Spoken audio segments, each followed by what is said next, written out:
What's up?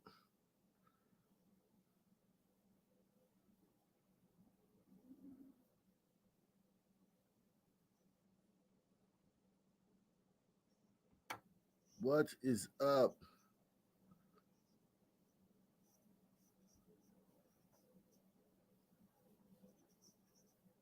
What is up? We back. Oh man,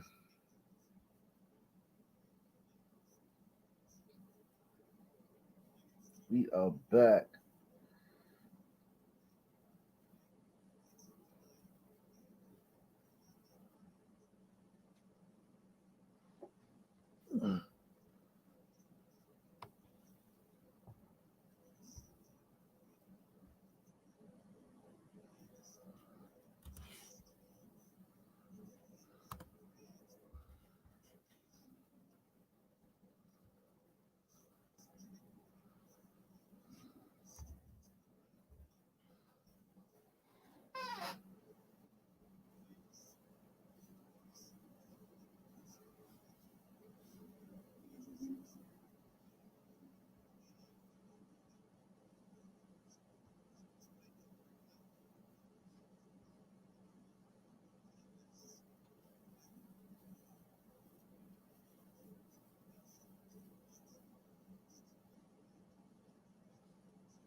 All right. Oh, so salute. They removed my strike, man. Salute. Salute to YouTube, man. Salute to YouTube, man. Salute to YouTube. They removed my strike, man. That's great, man. If you want to see the story, man, it's over on Rumble, man.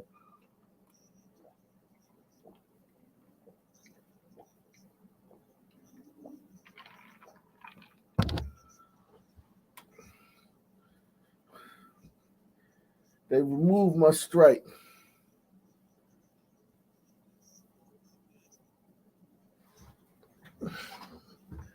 Listen, man, I made that appeal, I was just like, man, fuck. you know, I just did it. I just did it thinking like, all right, they just gonna see this shit and tell me to go fuck myself. But they didn't, man. Salute to YouTube, man. Shout out to YouTube, man, for um for listening to a player, man. Listening to a player. Shout out to YouTube for listening to a player, man.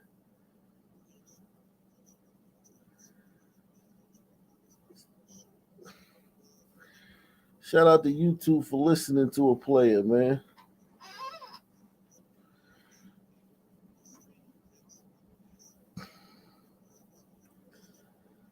Let me go ahead and drop the link, man. Let me drop the link, man.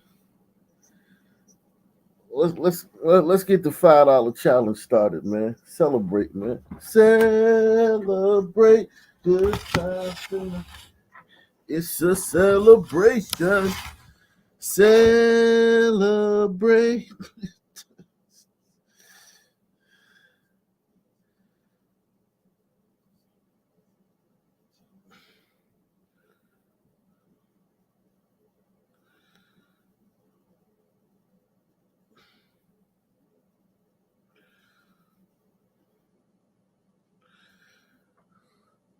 It's a celebration.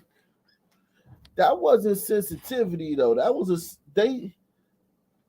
You gotta understand they got me for a video that's friggin'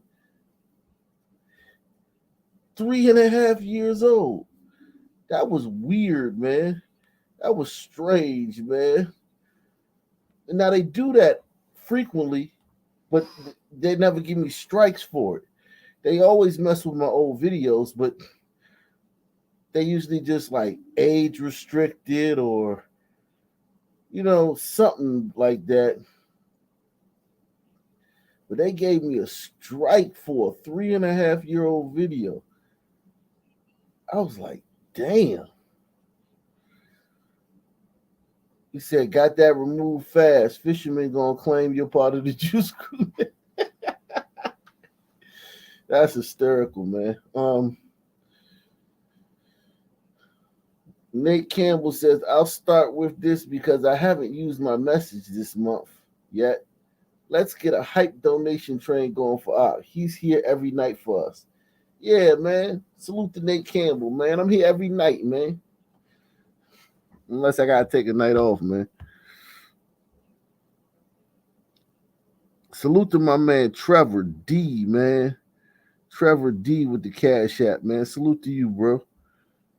Um, he said, going to drop you in the N BitChute Odyssey. Yeah, I gotta get on Odyssey, man. I've been saying that for a long time, man. I gotta just do that one day. I be having so much stuff to do. This music stuff has got me um this music stuff has got me wrapped up, man. I'm working on this music so much, man. I'm working on the music. I haven't even put nothing on the merch store in a while. No new items in a couple of months. Make sure y'all check out the merch store. Still got a lot of great items over there. Um,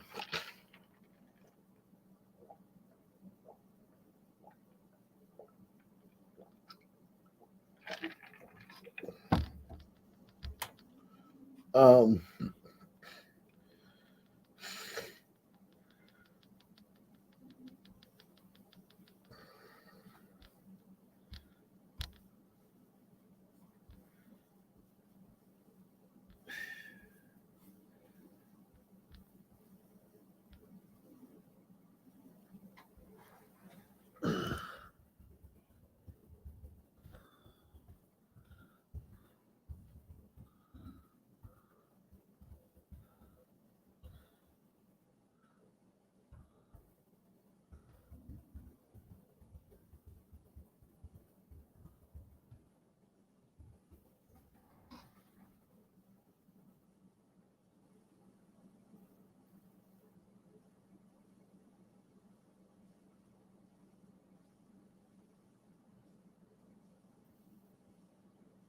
yeah, let me drop this link, man.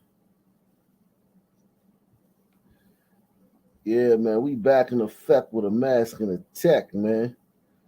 That was smooth though, man. That was smooth.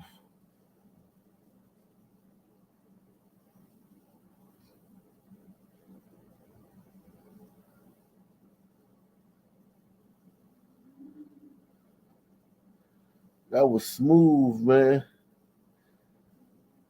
That was super smooth, man. Salute to everybody watching on Rumble, man.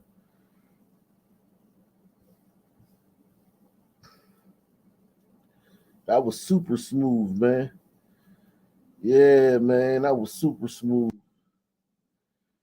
Wicked World in the building, man.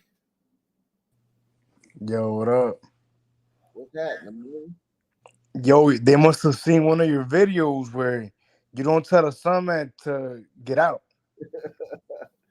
Yeah, man, and it got me all nostalgic too, man. Because I hadn't seen some of that video. I hadn't seen that video, those videos in so long, man.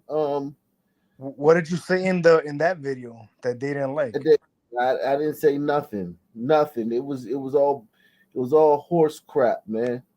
It was all horse crap. It was all horse crap But that they got. there had to be something that they Yeah, claimed, right? no doubt, no doubt. It was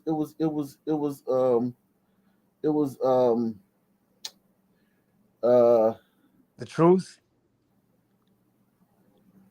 uh yeah, something like that. Yeah, exactly, something like that. Um, it was I just I just don't understand like how they can find my old videos from um from 3.5 years ago. Like who do they have over there? It Right. must be a rogue guy, a rogue person over there that's just like, you know what I'm saying? Yeah. One of those people that Elon Musk kicked out of Twitter. One of those Yeah, people. You know how they were interviewing them in the news? Like yeah, just weird, strange people. yeah. They're just weird. Like it's like who goes back and finds a video from literally, literally a video from fucking Right. 3.5 years ago. Right. Like, And it feels so arbitrary. yeah, it's just weird, man. It's just like, and then like, see, this is the thing people don't know. Back in those days, I didn't show my face. I didn't show my face on any of my videos, man. I didn't show my face on any videos, not because I was scared, but because I was doing everything on my cell phone. I had like a Samsung little cheap phone, and I didn't have all the capabilities. Like my phone would cut off after a few hours. I didn't even have the capability to Right. you know what I'm saying, to just to keep it up for a long time. Right. My You live streams would go down quick too. it was a trap phone. Yeah, it was definitely a trap phone, without a doubt, man. Definitely a trap phone. Um, without a doubt. Let me see. I think this is it. I think this is it that I think I got it right here. Let me see if I can pull up the video for y'all, man, so y'all can see how it used to be. A throwback. Yeah, yeah, throwback, man. Yeah, do a throwback for y'all, man. Hold on. So y'all can see. Salute to what's up, Johnny Rep? How's it going, Hawk? Yeah, a privated video. Yeah, from 3 years ago. It was private, Yeah. so they could strike you for a private video. Well, they tried. Like this is how my videos used to look back in the day. Like 15 in the chat. Hard work. Yeah, man. I I was lucky. I think I got up to like 33 on this one. 33, 25. These people that used to be on here back in the day.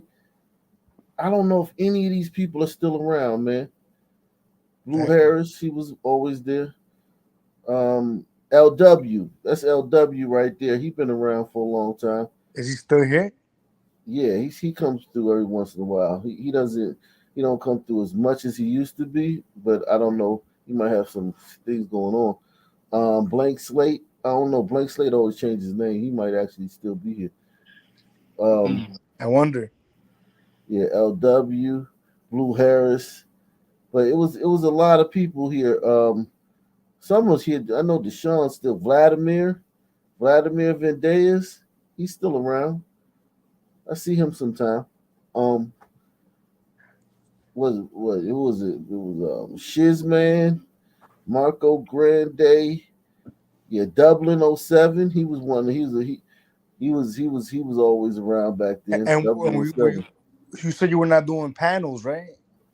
Huh? You were not doing like live panels, like. No, I couldn't interact with those people. They just could comment. And could you see their comments, or you couldn't Yeah, even you see see it that? right here. You see him? You see the Right, comments?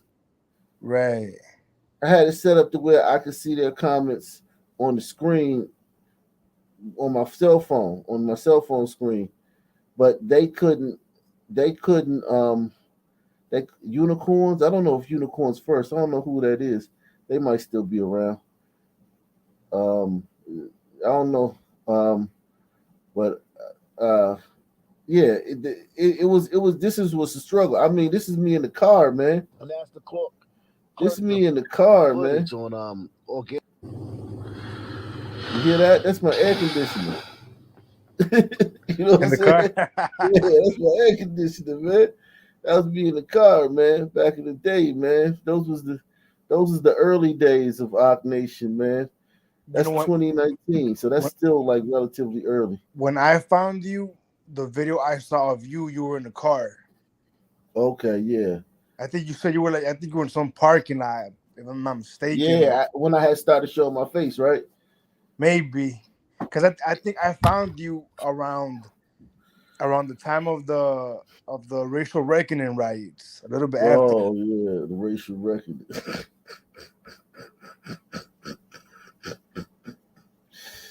Man. Um, yeah, the racial reckoning, man. We're all better for it, you know? Yeah, man. You better believe it. Um, link is in the description box. Link is in the comment section. If you want to come up, man, we back on YouTube, man. They rescinded the strike. Salute to you, salute to YouTube, man. I wanna I don't want to just beat them up for for the bad things they do, man, because they do a lot of shitty stuff. But They do. this is this was a good one, man. You know, This I was a just wish they were more fair because if I'm not mistaken, I don't think you or anyone out here necessarily promotes any type of like harm to anybody. You know what I mean? nah, I don't. I'm trying to help save Yeah, lives. the exact opposite. You're trying to help people Right, exactly. avoid danger, and you're trying to wake people up so that maybe they can avoid the situation. You know, the sunward moment. I don't tell people to shoot people. I ain't out here saying, yeah, just shoot the motherfucker. I'm telling you, shit. Don't do that, man. I don't even tell people that shit. I Right. try to tell people, man, look, man, if you gotta run or if you gotta avoid them cross the street, fucking duck in the corner, man, just get the fuck Don't away from them. don't ask them to leave. Don't kick them out. Yeah, don't ask them to lead, don't approach them. It's like nothing. I be trying to tell people, I'm not telling people, man, go out here, be all fucking rough and tough with something and shit and go take them to war. I ain't doing all that shit. Right. So that's Uh, my problem with YouTube is that they're not fair. It's so fucking biased. Yeah. save me, man. Freaking, I've been robbed. I've been around some shit, and I didn't realize what I was doing wrong. Thinking about Mm. how stupid that shit was. Wait, where were you? Where would you get robbed at? Back in my hometown, back in California. But we're in California. That's a big state. Uh, Man, it's difficult as shit to shout out your hometown, man. Okay, no worries, no worries. I respect that. But let me ask you it, this. it was the 209 area. Okay, Central Valley by Stockton, and. okay. So did they have a gun on you or? Yeah, man. They had a. I mean, I could tell the story. So me and my friends, we just got off work, and I was driving them back home, and we knew a guy, but he was like a blood and stuff. So we pulled up to him. Well, he was with other bloods. That's a dumbass idea. And I had a pretty cool car. People thought it was sick. And yeah, his buddies fucking just pulled the gun out on me and said, hey man, get out and whatever. But the one guy was vouching for us. He was like, hey man, please don't kill my friends, don't rob them. Come on, man, please don't do them like that. And they just took off. I got lucky. Yeah. Was it a Dodge, by any chance? Nah, man, it wasn't a Dodge, man. Fuck no, man. It was. Mm. Yeah, I know. I know those kind of experiences are very traumatic. I'm sure you saw your life flash before your eyes. No, man, dude. I honest to God, I just sit there still, like thinking, like, oh shit, it is happening right now. I mean, it really wasn't that long. It was, the whole interaction could have happened 5 times by me just explaining this. But yeah, man, it was shocking, and even after that, I didn't realize what I was doing wrong. It's What were you doing wrong quickly? being proximal. Okay. Fucking should have never stopped knowing those guys are gangsters. We knew they were Mm. gangsters. Oh, you Mm. thought you could go around and you were gonna be all right. Like, okay, I see what Well, you're we saying. knew one of them, and Yeah. he's the one that saved us. But it was the other guys, man. The fucking Yeah, crazy shit. when they saw you, it was like someone dropping their wallet. You ever walk behind somebody, they drop their wallet? Right, That's the same feeling they had when they saw y'all. right. But I listen to what he said, brother. It's a great story in relation to what you do. Yeah. And then like other words, we didn't report it or nothing because I mean we knew those Hell guys. They nah. stolen cars, you know. Like what good would that? That would just got us in heat. Nah, So you never report said that. nothing. You report that. You put the guy who vouched for y'all. Now he's in fucking. Now he not. I mean, he may not like. They may not do nothing to him, but it's just a bad look for him. You know what I'm saying? It's a Damn. bad And look. you get But branded a snitch, and you don't never get that grace again. so you didn't report your car stolen? No, because they didn't. They took off. You know, he Oh, right, right, I right. think what made them took off was that he was, saying, "Hey, man, please don't kill my friends. Don't rob my friends." I think him saying that had a big effect. Oh, I yeah, told I y'all wouldn't have that. Yeah, reported you that have to either. say it. You have to verbalize it. Like you have to say. You have. Yeah, that's a very important point. He said, if you say, man, don't do that shit, man, don't do that. That don't work.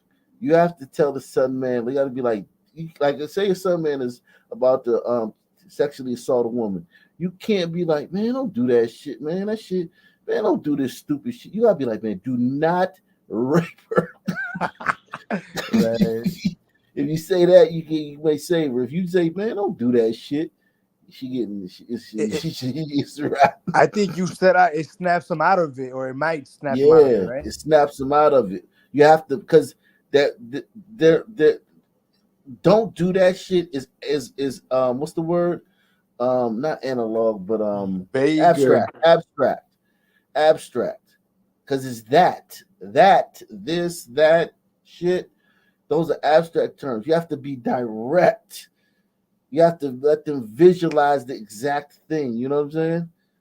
This, that, and the other thing. Yeah, that don't work. That's That makes abstract. sense. It makes a lot of sense to me, though. Yeah, it's abstract. It's like, you know what I'm saying? It's like credit. You know what I'm saying? Credit is not there. You know what I'm saying? But a money phone, cash in your hand, they can see that. But like a stock, a bond, a trust fund, you know what I'm saying? Things like that. We don't operate that because we can't see it. You have to see it and touch it. Cash, cars, and chains. Yeah. Yeah, I went straight home after that, man. I was like, fuck. Yeah, definitely, man. Just don't look back either. Don't go back around there either, because once they do that shit to you, man, it's almost like blood. It's almost like a dog who's bitten somebody. It just is hard to turn. You never went back, right? Well, my coworkers lived there, so I had to drop them off, and I did hang around them. So yeah, I did go back. Okay. Did you go around the guys that tried to rob you? So the one guy that was vouched for us, he used to work, so we hung out with him. But those two other guys, never seen them again. Never saw them again. Okay, No, that's never good. seen them again. That's good. Good thing you never saw them again. But yeah, what's up, Dante? Dante Drake, what's happening? None much, just watching the show, doing a great job. I mean, other than laughing at Sakai Richardson on the airplane, when I saw that video. Yeah, man, Shikari, man. What's up, Bill Allen, aka Wyoming man? Nothing. How you guys doing tonight? Everything's cool. Salute to Stunner, man. Stunner and my man Aaron. Aaron with the $1 cash app, man. Salute to Aaron, man. Let's get started, man. Let's see what's going on, man. But first, heartbreak and outrage in the Bronx for a 15-year-old boy shot and killed as he left a police. But first, heartbreak and outrage in the Bronx for a 15-year-old boy shot and killed as he left a police athletic league event. And these new images just into the newsroom of the car. Cops think the killer Oops. took off it. Eyewitness News reporter Stefan Kim leading us off at 11. With tears welled up in their eyes, high school classmates in the Bronx paying their respects to a young man known for his kind heart and countless friends. Forever 15. He was my son's friend. And I just broke the news to my son because he didn't know. 15-year-old Josu Lopez Ortega was shot in his head as he was leaving the police athletic league with friends before 9 last night on Longwood Avenue. Investigators say that's when a separate group nearby opened fire, striking the teen and his 16-year-old friend. Police say the two victims were not the intended targets. Lopez. They weren't the intended targets. And listen, man, like that's another reason why I was telling you, Blanco, like you don't just hanging around. You know what I mean? Those guys that robbed you, they robbed other people. Now you're hanging out there with them. And somebody who's mad about getting robbed comes through and sprays the block. And they don't get hit. You get hit. You feel me? That's how it works. Amen, man. That's how it works. It's Were unfortunate. not the intended targets. Lopez Ortega died at the hospital this afternoon. These two children, my understanding is they're part of the foster system. You know, there are already extreme challenges in their lives. And to overcome those challenges and escape the streets, they came to this PAL. This is where we want kids to come to after school, on the weekends, to have a safe place to network with each other, to have fun, play games, learn. And Michael Strahan's mom. Oops. It's like, this actually is the district attorney for the Bronx. We did a video on her, a very in-depth video on her. She is super duper woke. Unfortunate. Duper woke. She's more woke than the Manhattan DA, Bragg, Melvin Bragg, who but she just doesn't have as much power as he does. With each other, to have fun, play games, learn, and to be able to have this kind of space, but then come out and have to deal with the violence right outside of the safe haven, it's very disturbing. My cousin was shot. I buried friends. At Lincoln Hospital, where the teen died, a packed rally tonight to denounce gun violence, to mourn the lives lost, to support one another in a cycle that seems to have no end. We can't arrest our way out of this problem. We cannot. Yes, you can. The only problem is if you arrest your way out of this problem, it's going to be a lot of sunmen in jail. And we're not talking about so I think when they say that, they might be thinking about 0 murders. That's true. You know what I'm saying? No, I mean you can arrest your way out of the problem to where it's a manageable number. But yeah, of course, if you can't arrest your way to where the point where there's 0 murders in New York City, dumbass. That's impossible. Yeah, but you can make it just respectable, man. We cannot arrest our way out of this problem. We have to get our youth to understand there's a better way to resolve conflict. Majority of our shootings come behind a conflict that's meaningless. Meaningless. The rally was also a search for hope. The same thing. Meanwhile, the 16-year-old who was also shot was treated for a grazed wound to the thigh and was released from the hospital earlier today.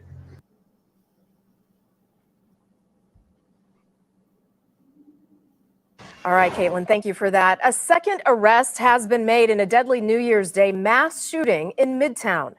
This evening, Destiny Adams is locked up on an accessory to murder complaint. Earlier this month, officers arrested J. Cole Glover for first-degree murder. Police say 5 people were shot after a fight spilled out of a Midtown bar into a parking lot nearby. 22-year-old Daniel Howard was killed. He was a football star at Millwood and played for Fort Hays University in Kansas at the time of his death. HBCU. Fort Hays is an HBCU. Wow. So she's that is wow. I mean, listen, man. She's wearing a rough helmet. Yeah, exactly. At least they caught her, man. I mean, the police didn't give up because they caught this one guy. I wonder if this guy snitched.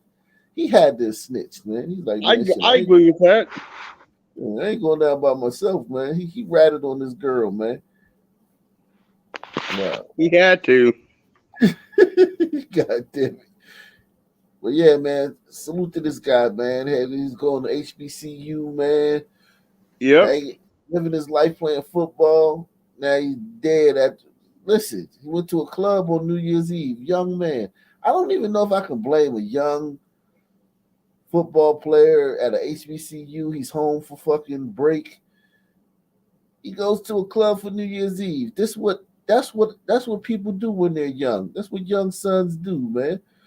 I can't knock this kid for doing that, man. Just unfortunate, man. Just an unfortunate fucking situation. Now to video you will see only on Local 10.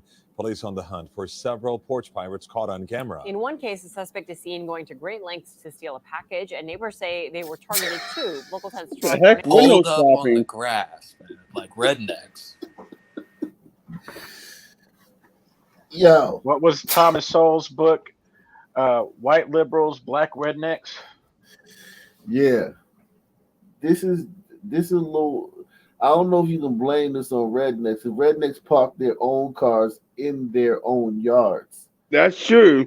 This is a little bit different, man, than parking your own car in your own yard. You know what I'm saying? Just a little bit different. Porch pirates caught on camera. In one case, the suspect is seen going to great lengths to steal a package. And Pants sagging. Yep. Context. Showing. He must be wearing desperate. a hoodie. Yeah. This is rough, man. Yeah, man. Listen, man. I mean, what can you say, man? I mean, what can you say, man? Just the total disrespect. Like this is enough to make somebody come out and shoot you. And then you're wrong for it, though. Like the owner. What? Think about it. I mean, you're pissed. Some guy's driving up on your lawn, and it's not a mistake. It's not like some senior who had a heart attack or somebody fell asleep at the wheel and just drifted onto your yard.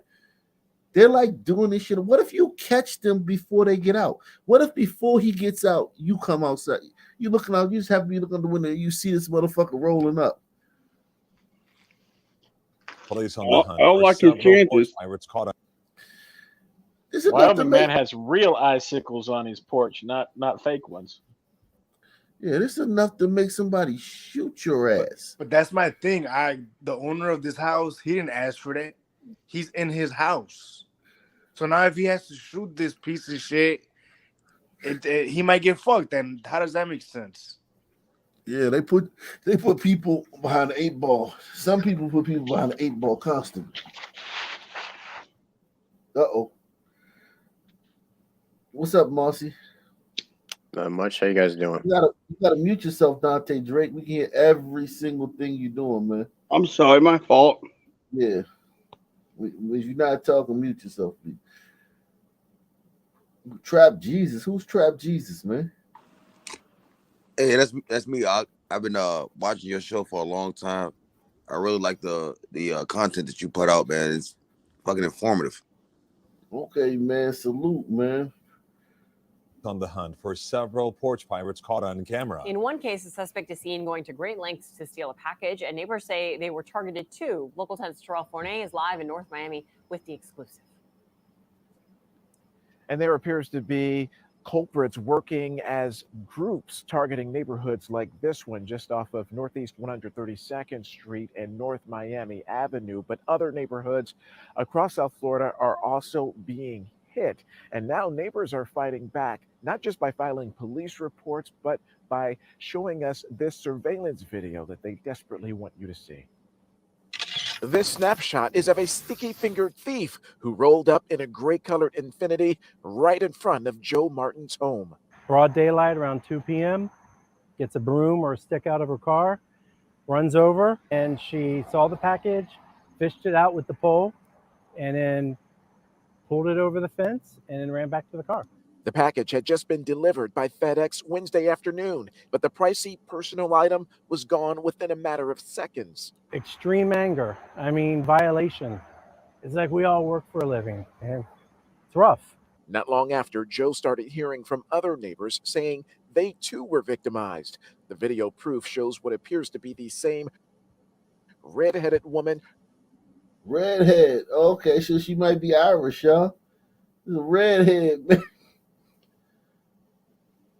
That's a nasty weave. You know, appears to be the same red-headed woman running up for the grab and making a clean getaway in that same Infinity here and at a third home just up the street, seemingly undeterred by the cameras capturing her every move. She's a serial burglar, a serial thief. So yeah, she knows what she was doing. That same MO was also used Wednesday in Miami Gardens, but with different crooks in a Honda full of boxes, as seen on this surveillance video. The thief. Hey, listen, man. If this is what you gotta deal with out of sons, man, you blessed, man. This is small time son shit, man. You know what? Not for nothing. A lot of where I'm at, this is a common thing. The gliders do this shit a lot. The heroin addicts and meth addicts and shit, they do this shit a lot. This is a common thing. This is not a black thing. This is the only difference between a lot of black people that do this stuff is that they're not drug addicts. Like a lot of regular black people do this. Like when I was doing outside sales and I ended up becoming the manager and I had a team and I would drop them off in the neighborhood and let them work canvas the neighborhood. The hood dudes that were on my team from DC, they would always come back with packages. Always. And you couldn't get them to stop doing it. They just felt like that was part of their job. Like if while they were canvassing the neighborhood, if they saw some stuff, they just take it. And they wouldn't come back with the boxes because usually they would just take the stuff out of the boxes and put it in their pockets or in their jackets and toss the boxes in the bushes. So you see some boxes in your bushes and shit when you come home, man. I just got a picture of a skinny hood guy with a VCR stuck under his shirt. Yeah, no, they would a lot of times they would get like people's medicine. And that shit would really fuck me up too, because they'd be pissed. They'd be like, oh shit, somebody fucking, what's this, y'all? Like that's fucking diabetes medicine or that's fucking heart pills or some shit. They'd be like, oh shit, can I sell it? Like, I guess you can sell it, I guess. But then a lot of times they get electronics and stuff too. They get some electronics. It would be hit or miss, man. So, hey, my question is, why is the Sun Man so comfortable in this racist ass country? Yeah, no fear. Like, and we would almost always be in white neighborhoods because there's no point canvassing in black neighborhoods because we're trying to get people to buy roofs and windows. So we was almost always canvassing in white neighborhoods or mostly white neighborhoods or, predominantly white neighborhoods. So yeah, they just they have no fear, like the zero fear of white people. As seen on this surveillance video, the thieves roll right across the front lawn for the grab. A bald man in a hoodie hops out of the passenger seat and grabs several boxes. The car pulls away even before the door can close. The theft also followed a FedEx delivery. Separate crimes where each of the thieves left behind critical clues caught on camera. Someone's going to see the photo of these people and they're going to be like, oh, that person, and someone's going to snitch. No, they're not. This has dramatically changed how Joe will receive his packages. Home delivery is no longer an option. He says he'll have them sent to a receiving area where, a business where he can actually pick them up at a more convenient See time. how fucked up that is? Now this guy's fucking, you've inconvenienced this guy, you've caused him. You know what I'm saying? Like, there are ways to rig a shotgun shell that aren't all that fatal that you can rig to a package, and you do that to 50 or 100 packages, and I bet this shit will slow down. Yeah, this is sad. You had to No, steal. they'll just figure out how to see it and avoid it. That's all they'll do. See, the Sun Man is smarter than what y'all think he is. Like, if you put his back against the wall, we'll figure that shit out. Yeah, and then most people don't have the time. I've seen videos where people have hooked up like explosives and the person man picks up the package and it blows up on them, but that doesn't blow up like to hurt them. It just like pops like a firework or something. And yeah, that happens time to time, but there's millions of packages being stolen every day. In the meantime, we know that those thieves, that they are still out there. If anyone in those videos looks familiar to you, call police or my They're still out there. They probably fucking live next door. Nobody's gonna call. No, it's not happening. Nobody's gonna call. It's not happening. Not happening. That type of crime, you can barely get people to snitch on murders and shit. Now, if that person, don't get me wrong, if that person wrongs somebody, you know what I'm saying? If that person, and somebody knows that that's them and they want to hurt them and get them back, yeah, something like that, man. As long as that some man is not dating a light-skinned female, he is straight. Why you say that? Because a light-skinned female is that vindictive that they'll do that shit to him. You know what I'm saying? As long as crazy, man. As long as he's popping off these darkies, he's cool. He is straight. He ain't got nothing to worry about. He's crazy. But if his baby mama is a light skin, thinks she's Latino, eating burritos and shit like that at lunch, then he's dead in the waters. Well, you also might have one of the dark-skinned ones that are jealous, if they recognize him, do that too. Yeah, I mean, it's just crazy, man. You crazy, man. Oh my God. It's a lot going on, man. Let me show y'all some stuff, man. I done saved, man. Whew. You gonna get to Monterey, California? Yeah, we're gonna get to that, man. What are temperatures where everybody's at right now? How warm is it where you are? Man, it's cold as shit. It's cold. It's snowing where I'm at. It's 32, maybe in Charleston. No, I live in Indiana. I'm like right across, like 10 minutes away from Louisville, Kentucky. And man, that bridge is the greatest thing they ever made. Probably low 50s. Nah, it's like fucking 29 right now. I meant here. Oh, my bad. I'm sorry. Check this out. You could never do this today. Hold on. Hey, hold on.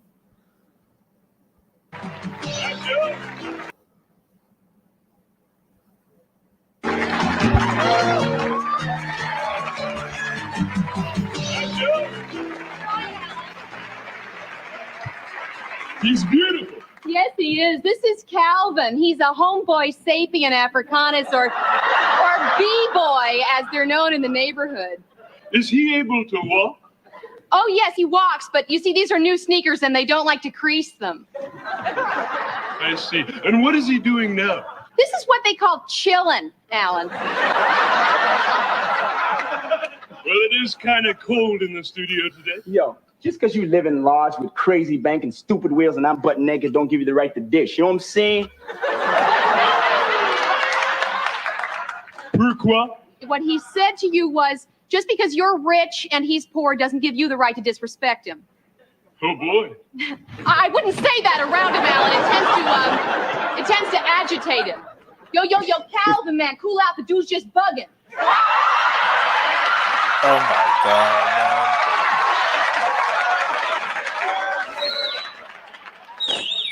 Is he dangerous? These were the good old days where you could do that on national TV, and everybody would just laugh. Living Color is a national. There was no Twitter. If you were pissed about that, there was no Twitter for you to complain about it on. But even if you were fucking pissed, we didn't have to fucking hear about it. The good old days, man.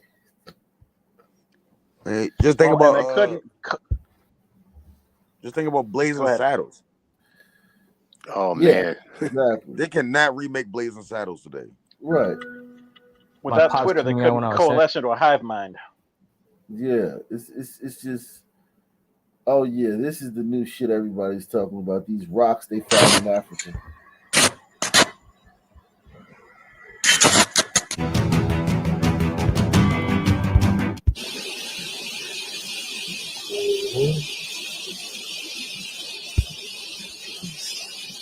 Sawa, hima tena.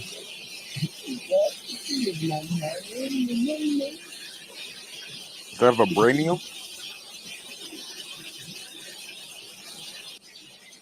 Ça va, ok, très bien. Tosha, Tia, très bien. Ça, Tosha, Tia, ok. Kati majunya tena. Ok, sawa.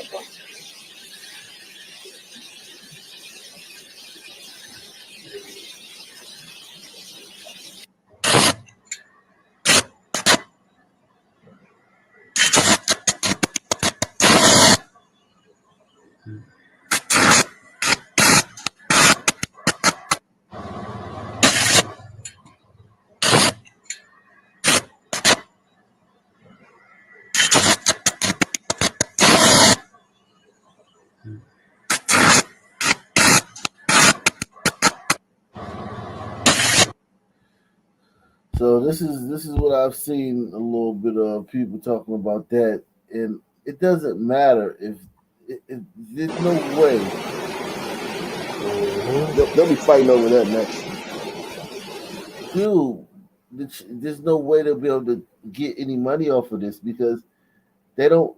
That's not like we don't know how to keep nothing like that. Some Chinese people come and buy this mine wherever it's at for fucking $100,000. Or they will never be able to identify and refine it and actually make something out of it. They'll just like, oh, look at this, it sparks. Hey, you thought red rubber was an issue? Wait till you get red rock.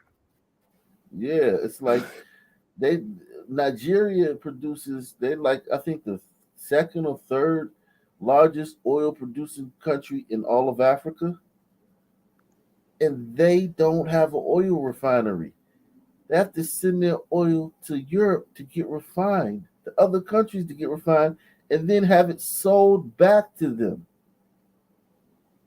If they had an oil refinery, they could fucking be like a superpower. But they have to send their oil to other countries to be refined. And there's nobody building. It's not like they're building an oil refinery. It's not even in the works. Not even a thought. Just think about how Akon felt.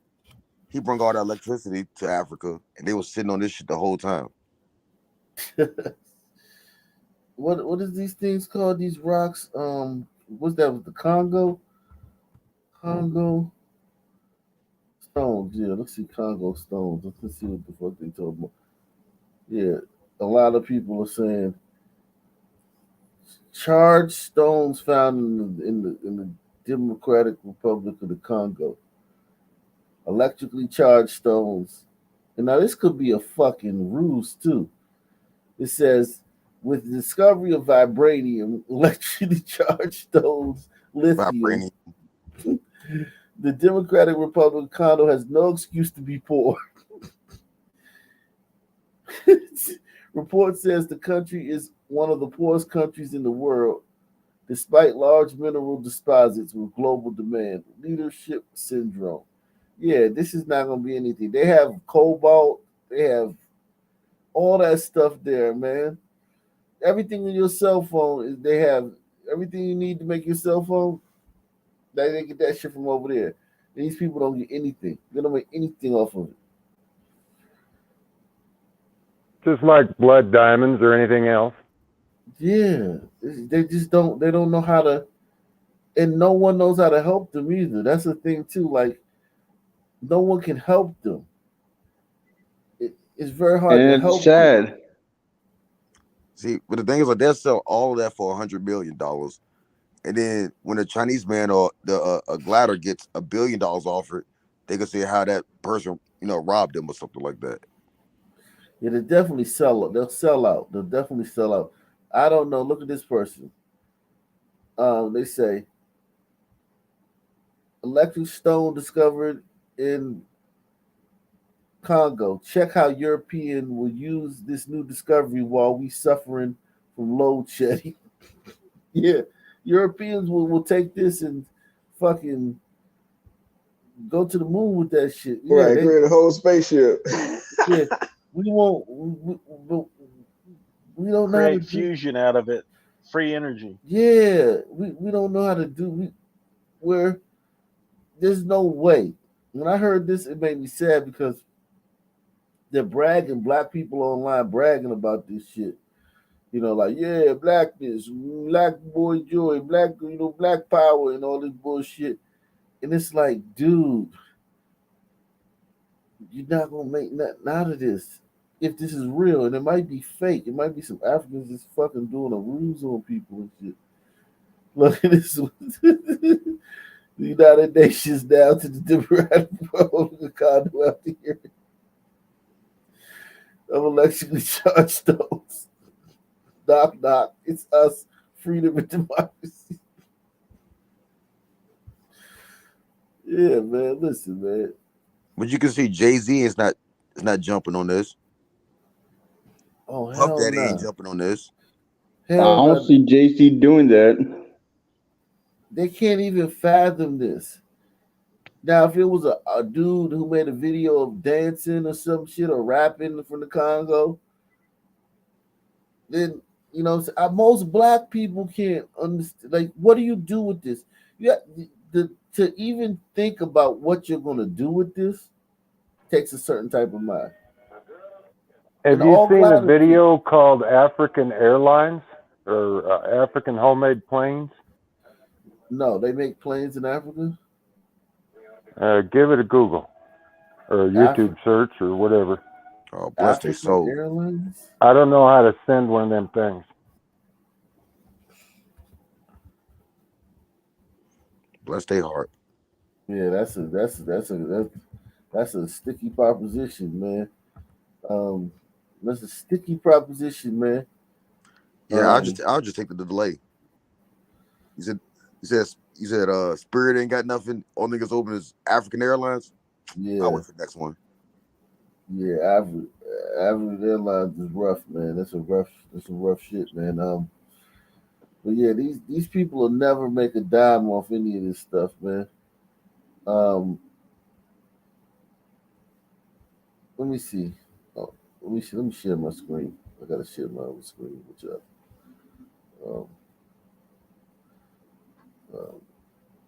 They'll never make a dime off of this stuff, man. Although you may be cold on the East Coast. But where's those black millionaires and billionaires to invest into that? Like, if we was talking about like that, we want to create our own subculture. That's the wave. Like that, something like that would be it. Yeah, it's just everyone knows that there's no way, if this stuff is real, there's no way black people will benefit from this in any way. We didn't even benefit from slavery, man. Selling slaves. And that is true. Yeah, so it's like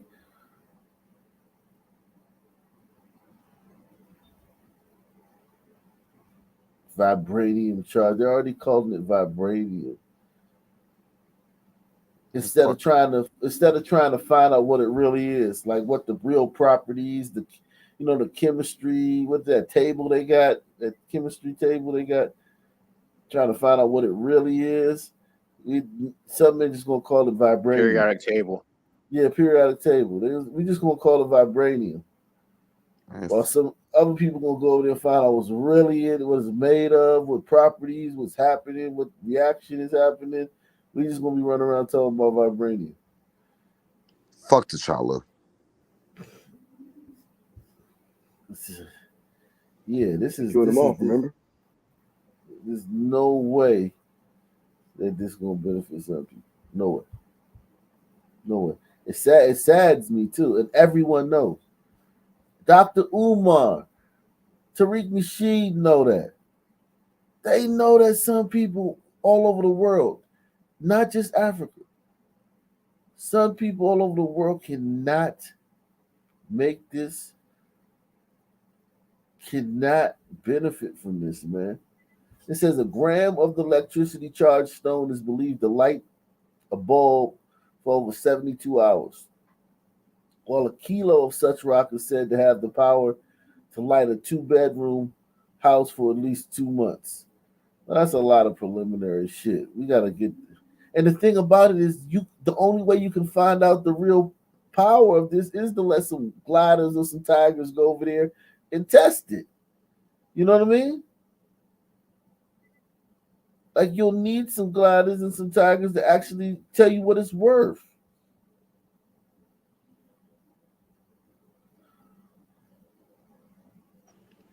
It's because they don't even care about their own community.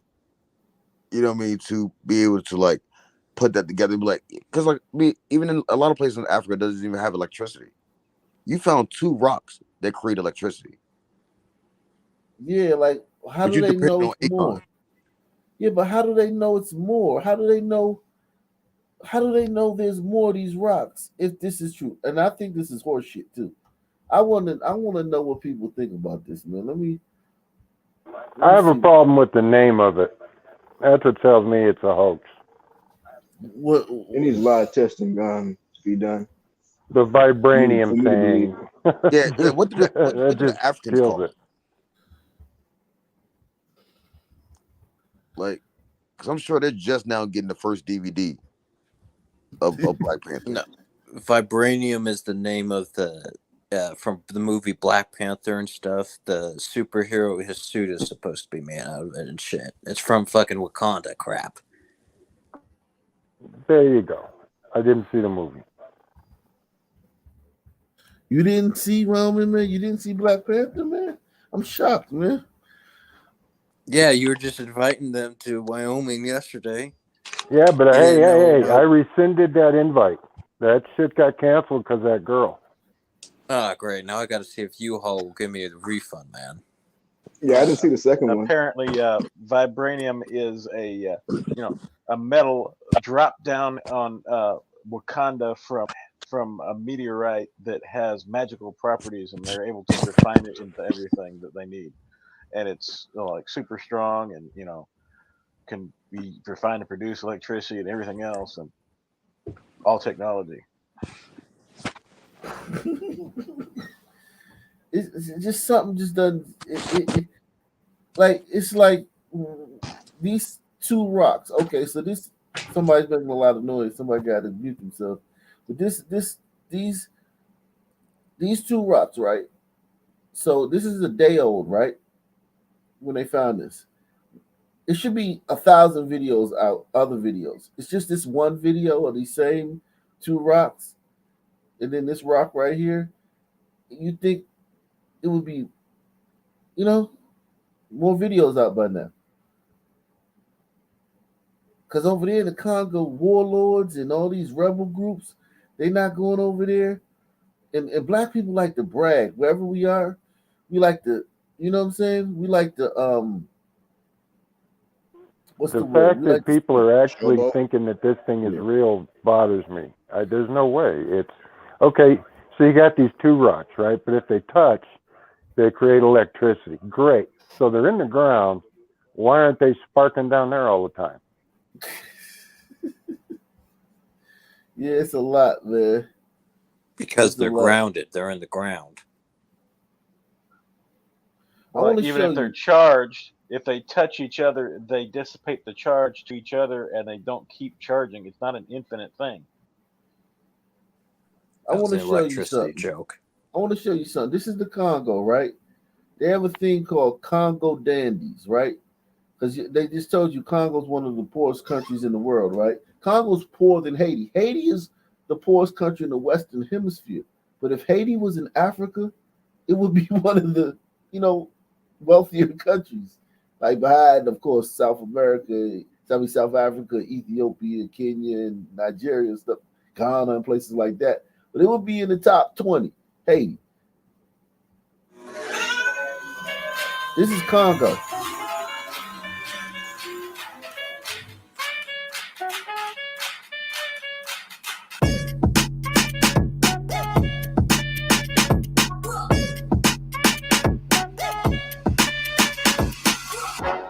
I've actually seen this. To Kinshasa in the Democratic Republic of Congo, or the DRC. This country is known as the richest and the poorest country in the entire world. Richest because it has so many natural resources. We're talking golds, diamonds, cobalt, you name it, it's here. And also the Congo River, the mighty Congo River, if it could be harnessed, could power the entirety of Africa. But despite all this, the people have very little. I mean, just listen to that, man. And they just found some rocks. Say these rocks are really those rocks. There's no way. It's impossible for them to. But they can dance though. Watch this though. But there's a group here called the Society of Elegant People and Ambience Makers, and they make a full-time living dressing fresh. Let's meet a local celebrity.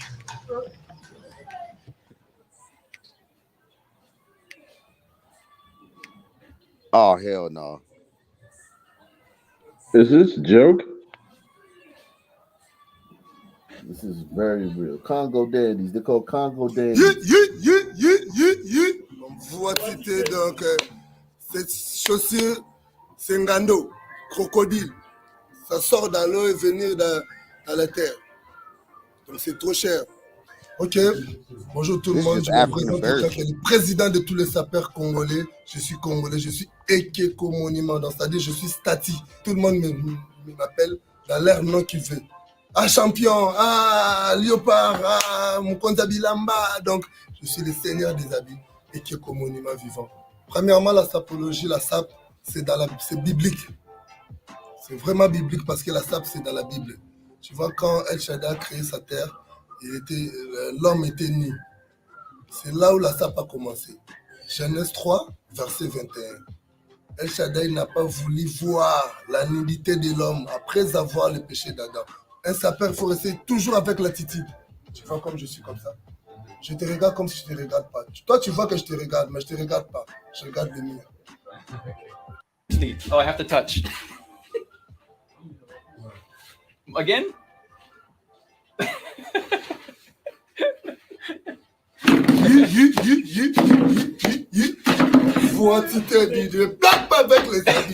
I do gotta say that was a straight cap when he said about God and Adam. Yeah, I mean, they gotta.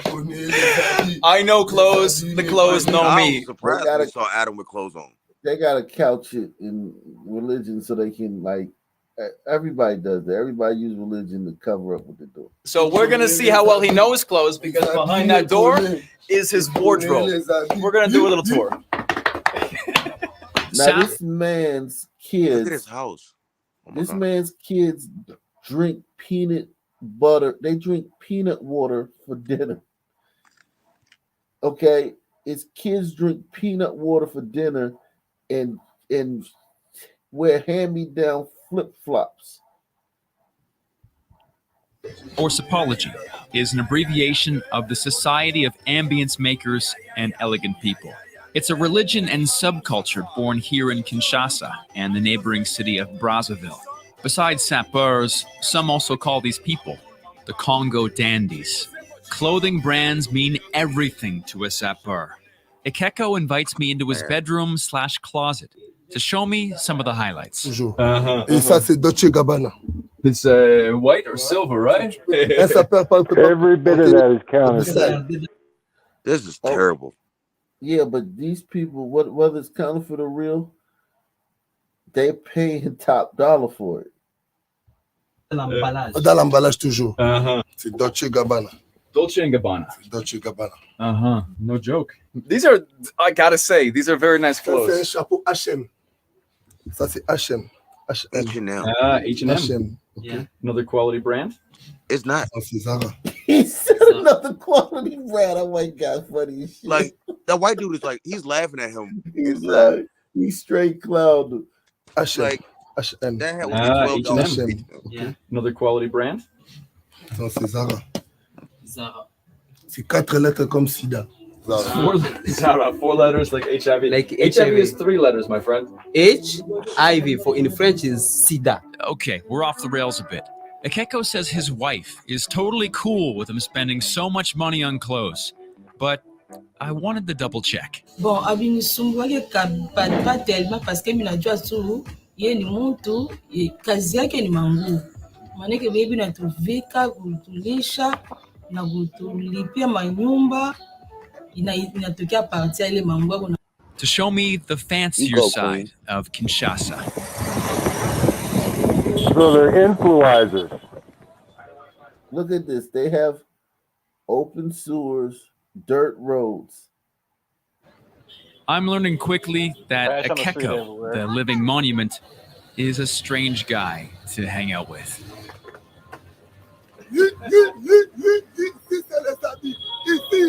C'est les habits.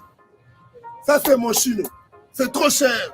C'est trop cher. C'est Gianni Versace. I hate to say this, but that HIV label, I don't think that's a label, but a test result.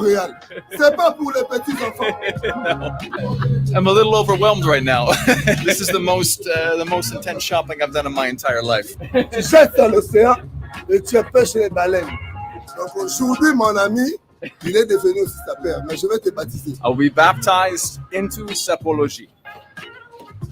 He would still take you down with a machete. So we proceed to try on some clothes. Ekeko gets an orange bedazzled suit. Yoshi Yamamoto. C'est trop cher. He gets some pretty fresh pants and some crocodile skin shoes. He's so excited that he runs into traffic. Now, mind you, these people live in abject poverty. Abject. And they're living their best life, enjoying it, everything else. Abject poverty. Yeah. All right. Let's go make a fool out of ourselves. And then we hit the streets.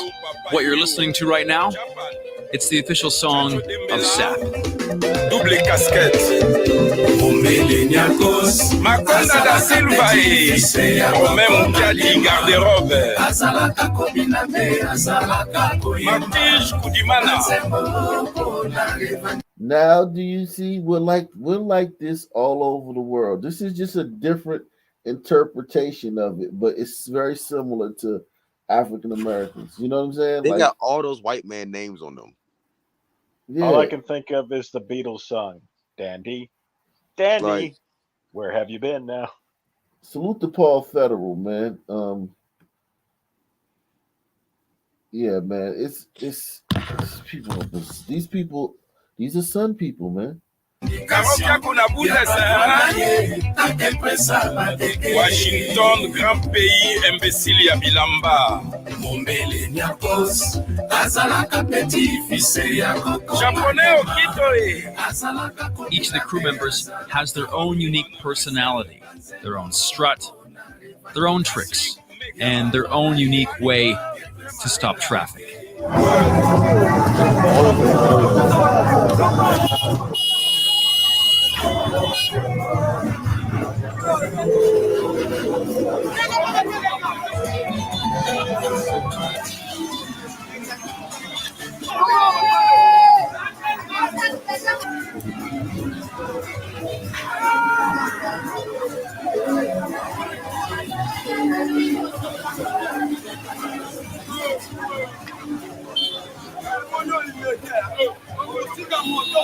Congolese version of the Water Boys.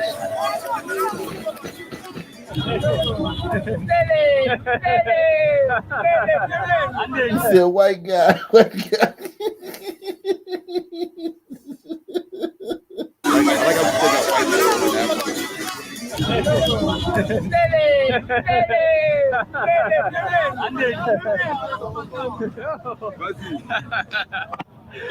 All right.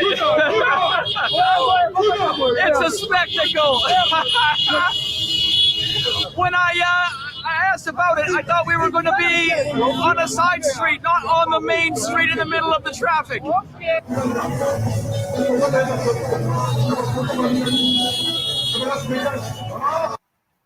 There's been a massive I amount of got a question. exploitation in a gold. What is it about this?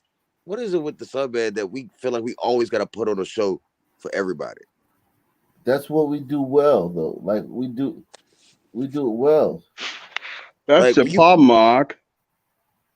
Like even me, I'm a Sunman myself, and like, dude, I was listening to a podcast on my way to work, and then right when I pull up to work, I switch it to some trap music so I can pull up like I'm bumping. I don't know why. I don't even know why I do it. I really don't even know why I do it. It's literally natural. Oh man. Man. I was listening to a whole history podcast. Turn that shit off and turn on some Lil Durk. Bonjour and welcome to Brazzaville in the Republic. Even the white folk, they're fascinated with this because this guy comes from a very rich country. Look how he dresses. And Bonjour and welcome to Brazzaville in the Republic of Congo, country number 188. Realize he has no Dolce & Gabbana. There are many unique things about Brazzaville that I can tell you about, such as the green taxis or the impressive bridges. But nothing to me is more special than the sappers. Ouais, je me surnomme Dodo Gigarmani. Moi, je m'appelle Tapis Laurel. Moi, c'est héritier de Nesquins. Nous sommes les sapeurs du Congo-Brazzaville.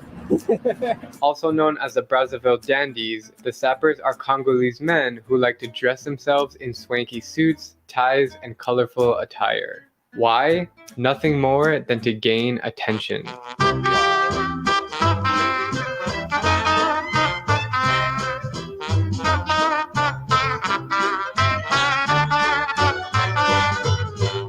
Can you explain what is a sapper? La sape, c'est d'abord l'élégance. SAP is a movement, it's a religion here, and you have to get it in yourself. When you dress so nice, how does it make you feel? Je me sens que je suis à l'aise. When you dress like that, it's very fine. Another one just rolling up. Is that your friend? Yes. Another guy just rolling up casually. Ça va? Ouais, ça va. My name is Kunzilele. With my buddy Patrick here, and I'm asking him, I've noticed that people here kind of respect the sappers. Like when they see them in the street, they say hi, they acknowledge them. Yeah, that's true. It's part of our culture. Like when you see a sapper walking, it's, we respect them. The sappers pride themselves in dressing uniquely from one another, never wearing the same outfit each day. They have their own bro code and way of interacting, like when greeting each other, they rub the front of their heads together. It's almost like a cult. But perhaps the most interesting thing about the sappers is that they often come from the slums of Brazzaville, but nonetheless manage to get their hands on the most fine-tailored suits and accessories. So imagine all these guys, this is what I tell you. This guy probably has 10 kids and a wife that are home right now drinking peanut water for lunch and eating fucking stale bread. But he's how many millions of people do these cities have in them? It could be a mental illness, or you perverse anything when you wrap it in religion and get away with it. No, dude, it's a Sunman thing. Yeah, it's not that deep. His thing is they like, could probably take me as a this. Sunman, I'm watching this, I'm like, yeah, I get it. They could probably take this and throw it on YouTube themselves and monetize it and make money off of it. Yeah, they could have, but they can't. They can't. They can't. I see what you're saying, but how does that give me pussy today? Yeah, we're just not built like that, man. We're different, man. We're different, man. And accessories. We're now going to the store where all the sappers shop right here. Check it out.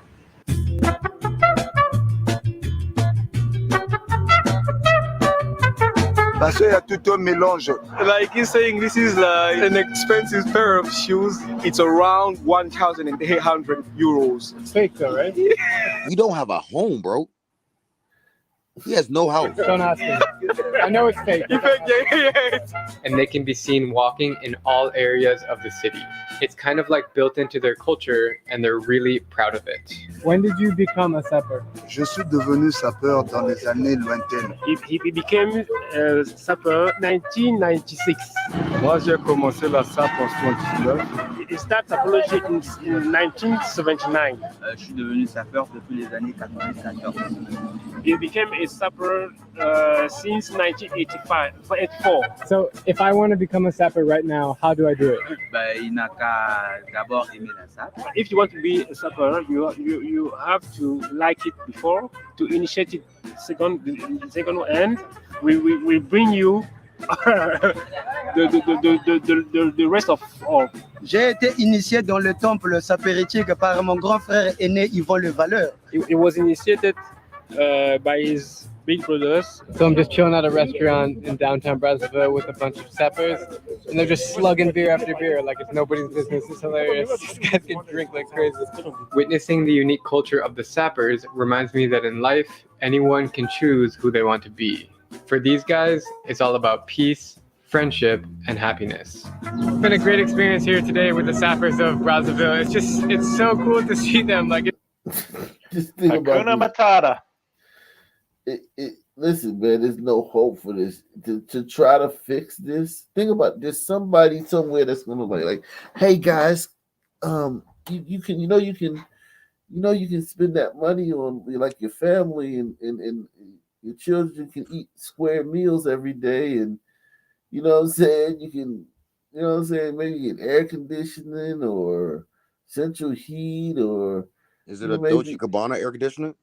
Yeah, tile your floors or build a roof, fix your roof. And it's like that person who's going to go there and try to convince them to do that, they're a fucking fool. Because there's no hope. There's no hope. Okay? There's no hope. This video actually made me feel worse than all of like the news that you always usually show. Like, this is actually worse. Like, this shows that it is the DNA. And if you think it's all nature, what is the difference between your mindset, Axe mindset, etc.? I think the only difference between, like, I think me and at Sunbeam, we're able to be honest with ourselves and with reality around us. Like, I can say that for myself. I'm like, most of my problems that I've had in my life did not come from a white man. A lot of those shits came from a Sun man. You know what I mean? So it's like, for me, I could look at life and I'm like, actually, man, maybe they were judging us on our character the entire time and not the color of our skin. Yeah, they were, man. They were, man. And it tracks. Was that a time thing or a learned thing for it to change? Honestly, for my so like just like a quick like thing for me, like I grew up, I didn't have cable, but we had like, you know, the local channels and shit. And I used to watch My Wife and Kids. And I realized like Michael Kyle don't talk like those dudes in my neighborhood. Nobody on TV talks like that. You know what I mean? So once I kind of like put those two things together, I was like, why would I? So I've always been told I talk white. Really? Yeah. Who the fuck told you that? Niggas. Wow. You know, so I've always gotten that thing, you know what I mean? And I'm like, it's not even talking white.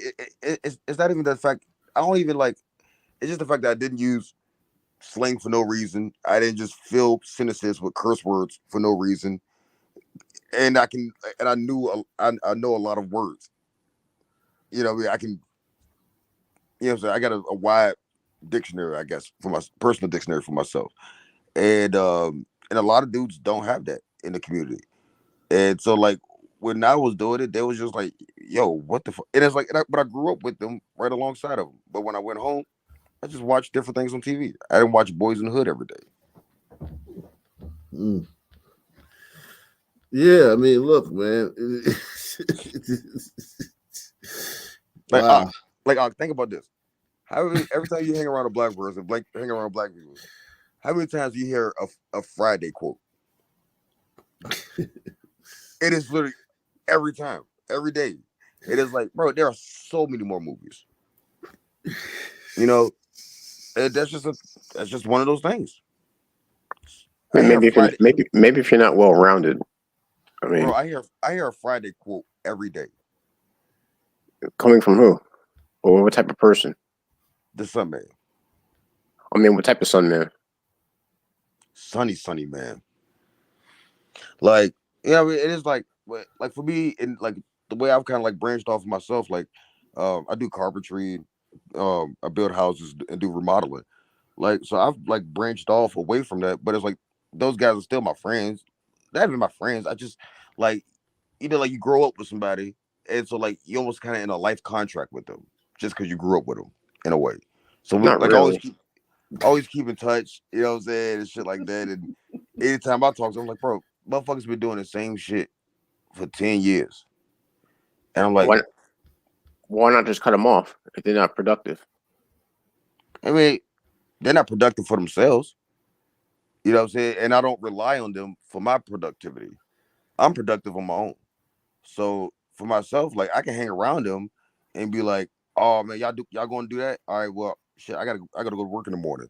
So I slide out. You know what I mean? And I've always been like that. You know what I mean? So it's like for me growing up, I grew up in Richmond, Virginia. So like yeah, what part of Richmond are you from? South Side, Blackwell. Oh, Blackwell. Okay, that's a suburb. No. Well, it is now. No, right It's off. not Richmond proper. No, that's still right. It's still in Richmond. You thinking about like once you get up to Chester. Okay. If you go down Jefferson Davis. Okay. You know what I'm saying? Yeah. But Blackwell was still like. What court you from? What court is you from? I grew up on 16th Street. 16th of You ain't from one of the courts. Okay. No. I ain't like from Mosby, but like I grew up like Blackwell also had a Hillside in it. Yeah. Hillside Court. So like I grew up in this shit, bro, and like for me, like I always just realized like you've been around a lot of retarded Richmond. Some people are retarded though. Like, so, and when I say that, I'm not like talking about like literally retarded, but that's kind of like their swag. Their swag is kind of like the way they talk. They dumb it down really. Yeah. They literally like their vocabulary is very.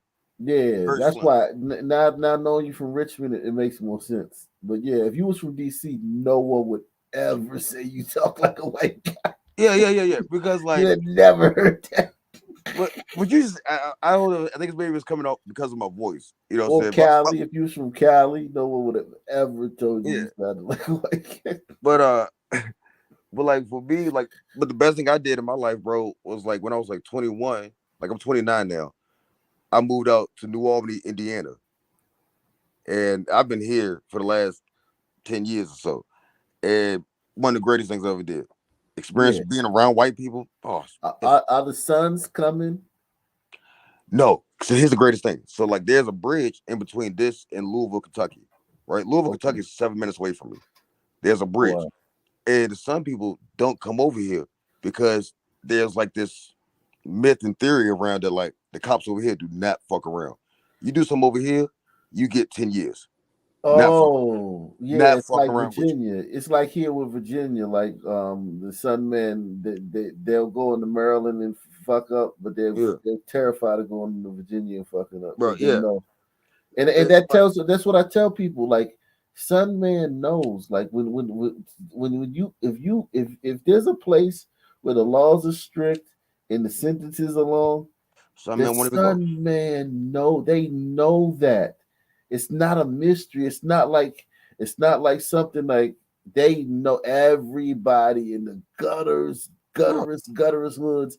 The Sun Man know. Oh shit, you going over there? The Sun Man knows all the laws. That's on the books. Yeah, he knows all the walls. That's true. Like that's the thing is like that always gets me when people are like, like how we so oppressed or like all that shit. I'm like, no, these niggas actually know way more than y'all think they know. Yeah, like when the PP, like how long was the PPP loan out before some people jumped on it? 2 minutes. And wrecked that shit. You know what I'm saying? It doesn't take long for us to learn something. Like the whole show, The Wire. Yeah. You know what I'm saying? Like if the Sunman can get the jump on you, they will always get the jump on you. Yeah, yeah. We're kind of brutish with it though. That's the only thing. We wear it out quick because we so brutish with it. We don't finesse. We don't have that finesse to make it last a long time. That's the if we had that's just the missing key. If we had that little bit more finesse. But yeah, like, it was like the Italians. Like you saw that video of those dudes. To codify it. Those dudes that was stealing packages off the door. Yeah. Like they would have, like the Italians would have robbed you, and then came back a week later and said, "Hey, if you want somebody to protect you, yeah, you know what I'm saying, and make sure this shit don't pop up." You know what I'm saying? And then there was the same ones that robbed you beforehand. So that's the double finesse. You know, yeah. Let me don't have that. Yeah, great shit. Let me move along though. All right.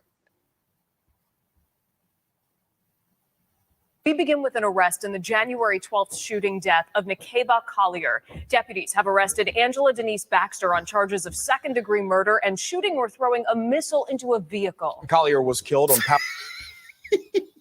Now, this woman's son is an R&B star from back in the 2000s. Let me actually show you the video before, man. Hold on. Now you know what, I'm gonna show this one first, man. There's no hope, man. There's no hope. Collier was killed on Powers. There's no hope. Arrest in the January 12th shooting death of Nakeba Collier. Deputies have arrested Angela Denise Baxter on charges of second-degree murder and shooting or throwing a missile into a vehicle. Collier was killed on Powers Drive last week, driving home to bring her food to her husband and daughters. Haley Crumble-Home is live with what led to Orange County Sheriff's Office. She was just driving home, man. But did she say a missile? Yeah. To arrest Baxter. Haley. So on the same day that Collier was killed, a sheriff's deputy was actually flagged down by a victim that said they had been shot at by a woman in a red car. And just a few days later, another victim came forward saying they had also been shot at on that same day. Now, according to that arrest affidavit, it says that the third victim led deputies to a witness who said they saw Angela shoot at least one of the victim's cars. A search warrant at Baxter's home ultimately discovered multiple firearms, including a Taurus 38 special revolver. The Florida Department of Law Enforcement analyzed the bullet that killed Nakeba Collier and determined it was fired from that gun. The arrest affidavit states Baxter. She didn't get rid of the gun. She went on a shooting spree on the highway and got away. It didn't get rid of the gun. You can't fix that. And determined it was fired from that gun. The arrest affidavit states Baxter told investigators she had multiple guns for protection because she claimed the Orange County Sheriff's Office had been stalking her. Now, that affidavit also says that Baxter said she had fired a gun into the air on January 9th or 10th because she believed someone was following her, and that she shot it multiple times at cars on another occasion, again, because she thought she was being followed. Live in Orange County, Haley Crumble-Home, West 2 News. This one sounds like a mental health thing. Yeah, she's A 56-year-old woman is behind bars tonight, accused of killing 27-year-old Nakeba Collier. Investigators say Angela Baxter was randomly shooting at cars last week and shot Collier on Powers Drive in Orange County. Collier was driving home at the time with food for her husband and daughters. West 2's Haley Crumble-Home joins us in studio with what we know about Baxter. Now, Collier's family is reacting to this arrest. Haley. So according to the arrest affidavit, Baxter told deputies about 2 different incidents, one in which she shot into the air and another time when she shot at multiple vehicles, both times because she thought people were following her. I talked to Nakeba Collier's aunt tonight. They got the news about the arrest today, too. They're still processing it. It was, like a nightmare. That's how Shamarla McCoy, Nakeba's aunt, describes the phone call last week when she found out her niece was killed. We just couldn't understand anything, why? I think that's just the question that we all have. Why, who, what, when, we're asking, who would do this? Why would anyone do this? Today, the family found some of those answers. 56-year-old Angela Baxter was arrested. According to the police affidavit, 2 victims came forward saying they were shot at by a woman in a red car on the same day Nakeba was killed. One victim pointed police to a witness who said they saw Angela shoot at one of the cars. After a photo lineup and a search warrant executed at Baxter's home, the affidavit says police found multiple. You know what? I know y'all say mental health, but there's an element of this that's just debauchery and degeneracy. I'll give her some mental health. Maybe there's some mental health, but just thugging, man. Multiple firearms. Oh. Well, I was gonna say, Ak, was like that generation of like some men and women, like she's like my mom age, and my mom is still struggles with the fact that she can't figure out life. You know what I'm saying? Like, don't understand the concept of like doing things on time, being presentable. You know what I'm saying? Being quiet in places. Like, it's like that generation that it was like embedded into them. An analysis found one of them fired the bullet that killed Nakeba. We want to keep her in people's hearts and minds so that they can remember who she was. And who she was, McCoy says, is smart, funny, and a great mom. Right now, they can't focus on what they'd like to see happen next. We're just planning her, we're planning her funeral. We are planning to bury her, because someone took her from us. And, we're angry, we're hurt. She says they're hoping detectives and prosecutors can do what they need to for Nakeba's family. We will never, see Nakeba again. We will never get her back. So all we have left is justice. That's it. Right now, the family is planning services for Nakeba next week. They're raising money through GoFundMe. Let me ask you a question, Ak. Shit's giving me life. Why do you think that it's not? That's that case in general itself. Why do you think it's not mental illness? Because shooting into people's cars, like, you know what you're doing. Like, when I say not mental illness, I'm not talking about like, yeah, maybe mental illness at the root of it, but you're shooting into people's cars on the highway. Like, that's not wrong. That's not like I just reach over and stab you while we're sitting down eating dinner, and then I snap out of it. Like, well, yeah, but there was the white guy that built a bulldozer into a tank and mowed over a whole town. No, that was planned out and meticulous. You know what I'm saying? Yeah. But my thing is, like, with her is like, if she's saying that like she felt like 3 different groups of people were following her. That's why I lean more on the schizophrenic side. But like, definitely something mental. But do you ever think that the people lie? How can we always believe the mental ill person? Because, like, I could say that. I could go out shoot somebody tomorrow and say that, and y'all know here that I'm not crazy. No, and I think like, millions of people live with like, mental illness. Yeah, like, and yeah, exactly. It doesn't just because you're mentally ill doesn't mean that you're gonna go shoot people. Right, and she didn't just jump off this bridge today. I mean, there's a history, I'm sure. That's why I say, like, that's why I lean more to the mental. Here's that. Yeah, it's still the degeneracy and all that such as well. What I'm saying is, like, but she's not doing it for crip. You know what I'm saying? Like, what I'm saying is, like, if you was driving on the highway and you thought that somebody was really like attacking you or you wasn't fearful of them, I would shoot them myself. In her mind, it made, like, the reason I know that it's mental illness is because she told the cops why she did it. Like, if she was just like, no, I'm not guilty, then I would think it was just degeneracy. Shit's giving me life. Gave me strength that I never thought I had.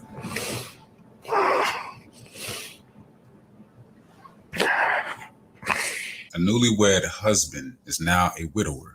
after Kevin Moore's wife, Nakeba Collier, was gunned down on North Powers Drive. Social media users immediately accused him as being the #1 suspect. And listen, I could understand that because a woman gets killed. Who's gonna kill that woman other than her fucking husband? So I would have thought it was him. Yeah, but she's in the stand. She doesn't live where I live. Well, And he still- looks kind of thugged out too.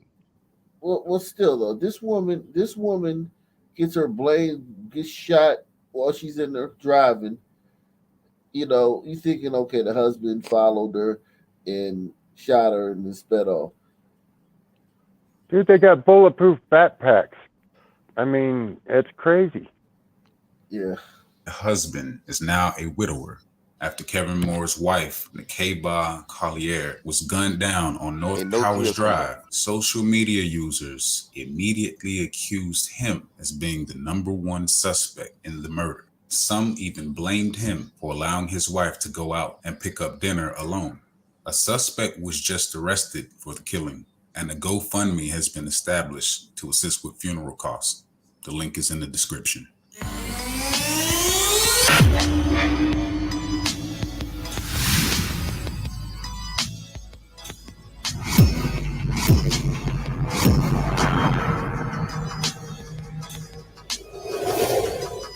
27-year-old woman named Nakeba Collier was found shot in a car on North Powers Drive Thursday night. Witnesses saw a red car pull up beside her, fire into the vehicle before the car crashed. When deputies responded, they found the victim inside of the vehicle with gunshot wounds. Based on the affidavit, there were multiple victims who were shot at. One witness was able to identify the driver and led deputies to Angela Baxter, 56, and charged her with second-degree murder and shooting into a vehicle. Based on the arrest affidavit, when deputies interviewed Baxter, she said on at least 2 occasions she shot into the air or at cars because she thought someone was following her. One deputy was flagged down by a victim in Pine Hills on the same day Collier was killed, saying that they had been shot at by a woman in a red SUV.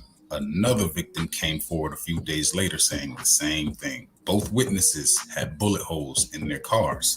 They led police to a witness who said they saw someone named Angela shoot at least one of the victim's cars. Deputies executed a search warrant at Baxter's home, where they say they found multiple firearms, including the one they say an analysis showed shot the bullet that killed Collier.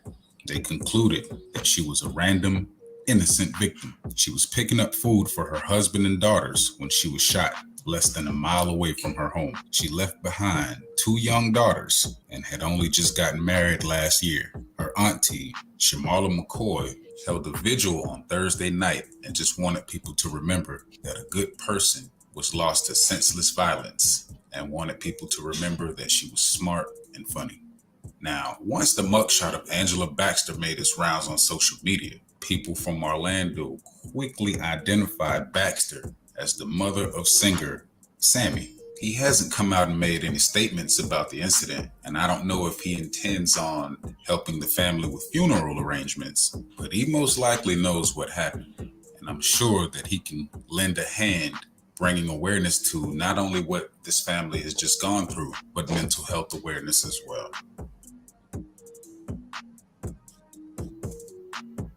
So, a few things. Oh man, big bowl of sad. Yeah, man. And this is sad. Yeah, very. Who the fuck is Sammie?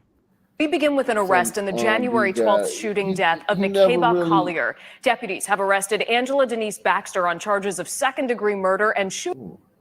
He never really made it big, but he had a buzz at one point. And the woman accused. He was supposed to be like with like Chris Brown and Trey. What's the other guy? Trey Songz. Trey Songz.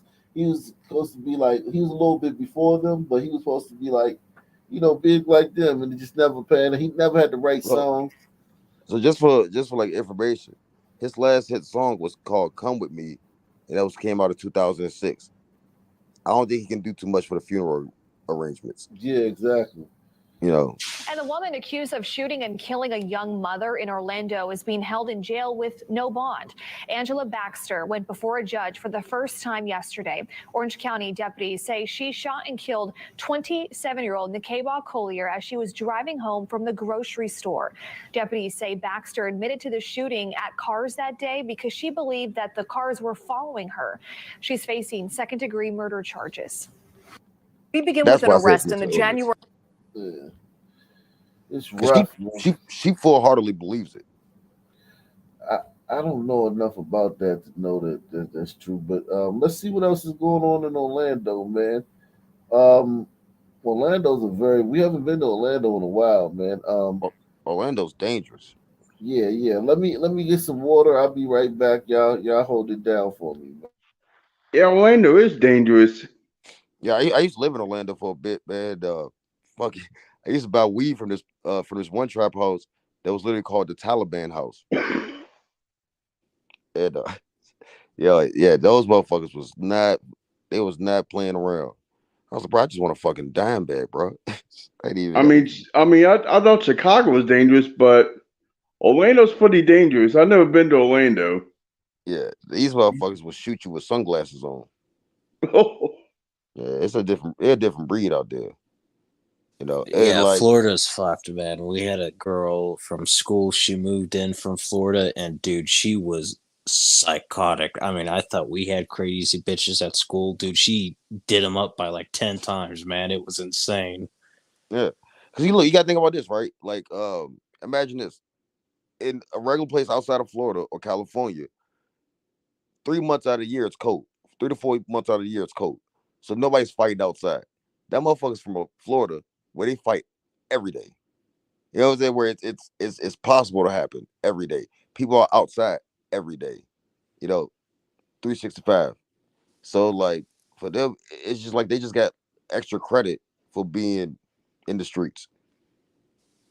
Like, Well, even I don't. Well, other thing, I don't really agree with what you're saying because during 2020, dude, everywhere was just popping off, man. With that COVID shit, I don't think that really has anything to do with people. I mean, for regular working class folks, yeah, but I mean, for these thugs and shit, dude, you think they were wearing the N95 mask in a trap house? No, they was wearing the Pooh Shiesty mask and then going to rob places because you told them that they got to wear masks. You know what I mean? the thing about Florida is they have a rule in there that their courts, unless there is a need, for protecting the rights of a young child or something like that, they are all made available to the public. They're streamed trials. So you get to see a lot more crazy stuff there because they actually show it all versus other places that hide it. Oh, well, you could go in the courthouse and see it, but you can't see it live stream. So you get to see all sorts of crazy stuff in Florida. See, so like kind of like what I was saying with my argument was like, it's not even an argument, but my theory is like the fact of brothers hang outside all day at the corner store, but when it gets cold outside, they're not out there because motherfuckers gonna be inside somewhere. Well, like for people in Florida, they can do that all year round, so they don't get that 3 to 4 months off. You know, it's kind of just like when protest happens, like people don't protest in the cold. You know, they usually will just wait till spring to some pop off and then start back protesting. So like for I would her, agree with you, except for I've seen it since 2020. So now they get out there in the cold too. It's just not as many. it's just not as many. It's still murders that happen, still fights. It's just not as many. Like it's like in the wintertime, it's more tactical to say. Like summertime, you could just be walking down the street and then end up fighting somebody. Wintertime, it's like no, I'm gonna go kill Jamarcus. You know, so In the it's wintertime, they're cruising around in the car looking for people, and then they'll jump out and take care of them and get back in a warm car. yeah. Like I remember, like when I was growing up, we used to have to warm the car up in the morning, and then me and my brother had to take turns getting dressed and watching the car because you warm your car up, then some motherfucker come in and hop in it and drive off. You know, it's like, but for her, I don't know. Well, yeah, That makes sense, I guess. No, but in Florida, they wouldn't have to do that. I don't know. I'm sorry. I was just thinking while I'm talking. I'm sorry.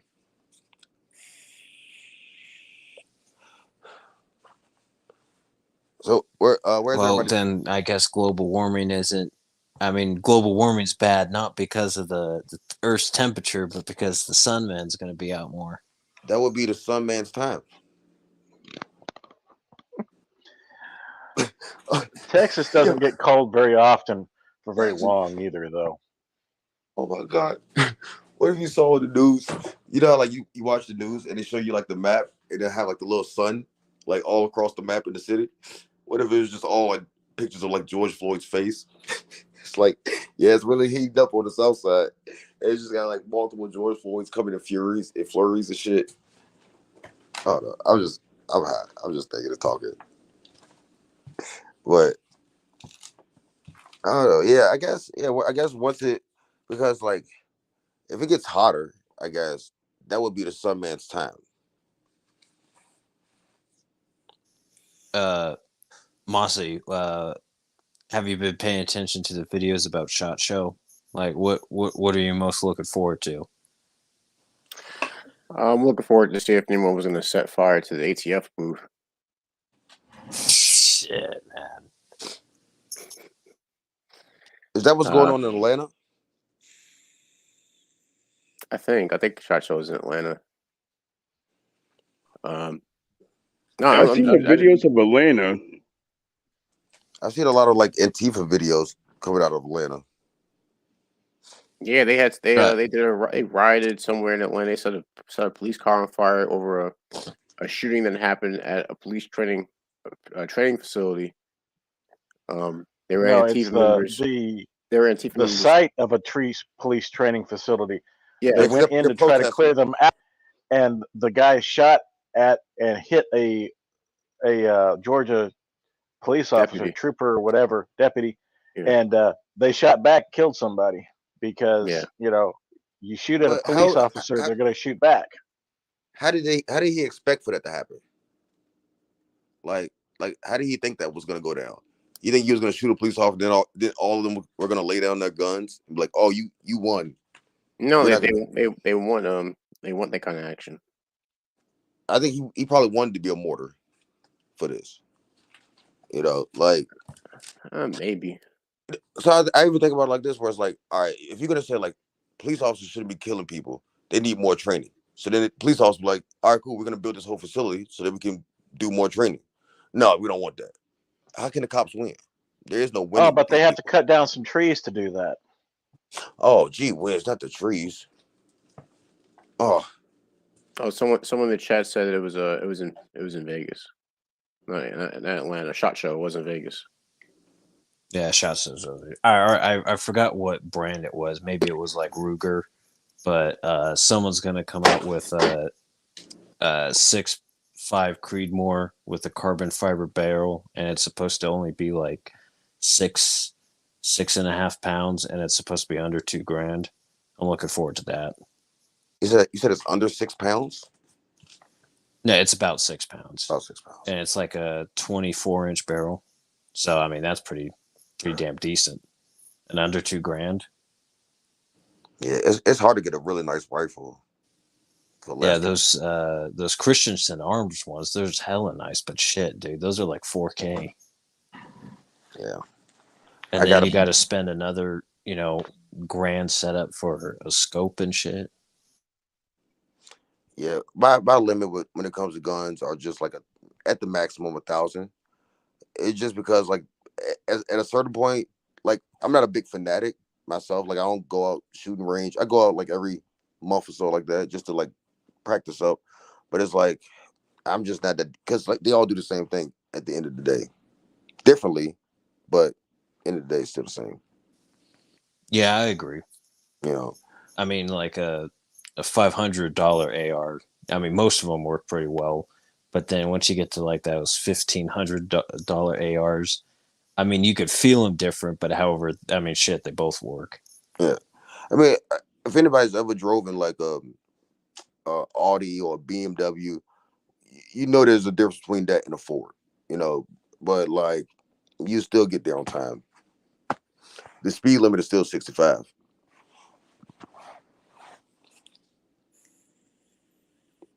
So, did anybody Google that African homemade aircraft, home-built aircraft? I YouTube that thing and then send it somehow. Oh fuck, it's hilarious. I'm not gonna lie, that was the most African embarrassing shit I've ever seen in my life. Yeah, that was gross. That hurt. Like that hurt a part of my soul. I was like, cause like, bro, that dude looked like my daddy, and I was like, same shit. He's from Memphis. That dude's from Africa. Both doing the same shit. Let's move along, man. Let's see. Tonight, this woman is being held on no bond. She's accused tonight of shooting and killing her own terminally ill husband in a Daytona Beach hospital. Police say that Ellen Gilland shot her husband, 77-year-old Jerry Gilland, as part of what was supposed to be a murder-suicide pact.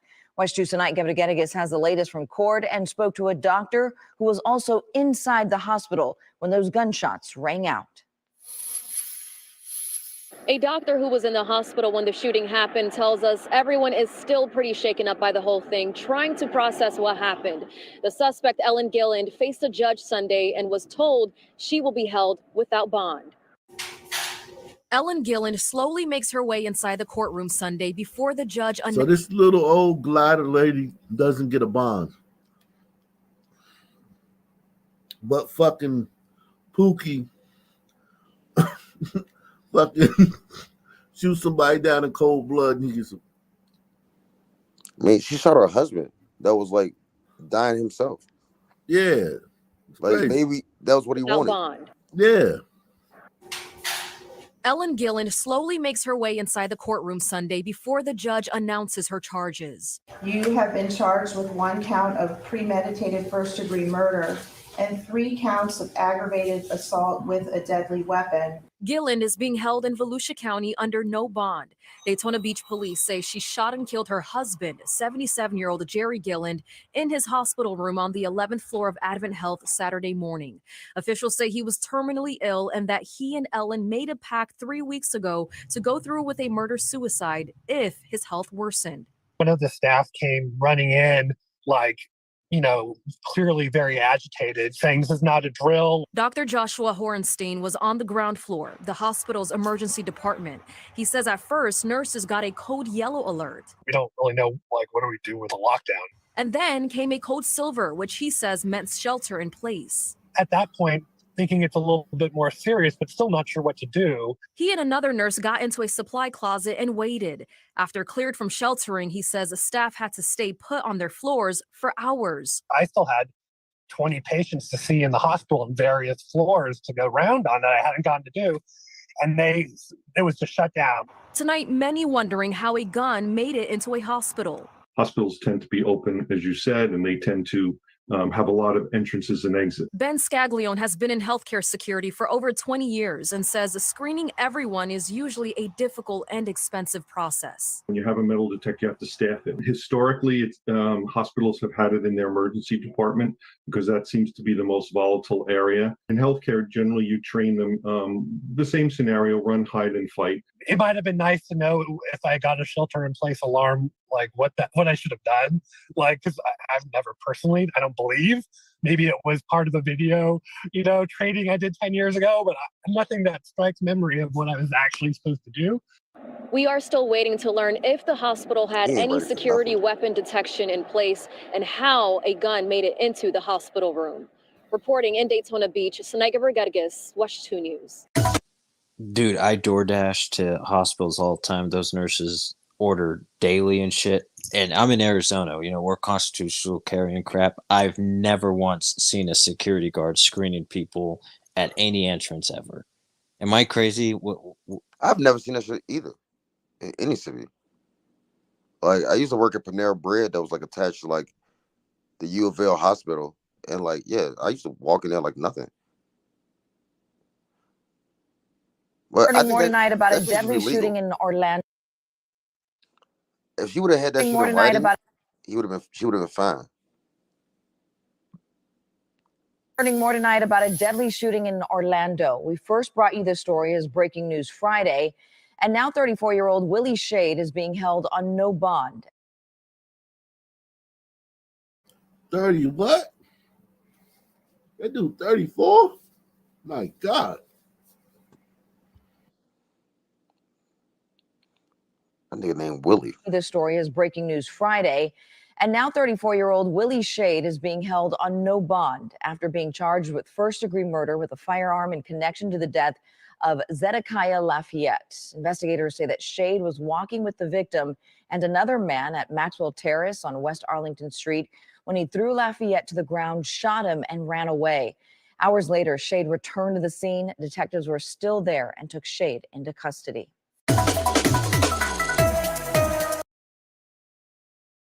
Is Florida cracking down on these guys now? Because he didn't get no bond either. Wow. Yeah, that's, I don't know, maybe. That's like the second or third one in a row, I think. Like, I haven't heard too much From come down out there. of Florida, for real. Now when I think about it. Wow. 12 people were arrested yesterday as part of a major drug bust in Volusia County. The sheriff's office says 12 people were all arrested after a search warrant was executed in New Smyrna Beach. The investigation began in August with multiple complaints about drug activity at a home on Colonial Drive. The fucking cops picked up a ski resort. So, I mean, they're all gliders to me.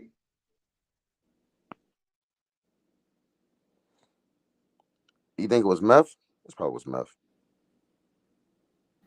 Wow. Heroin. Or meth.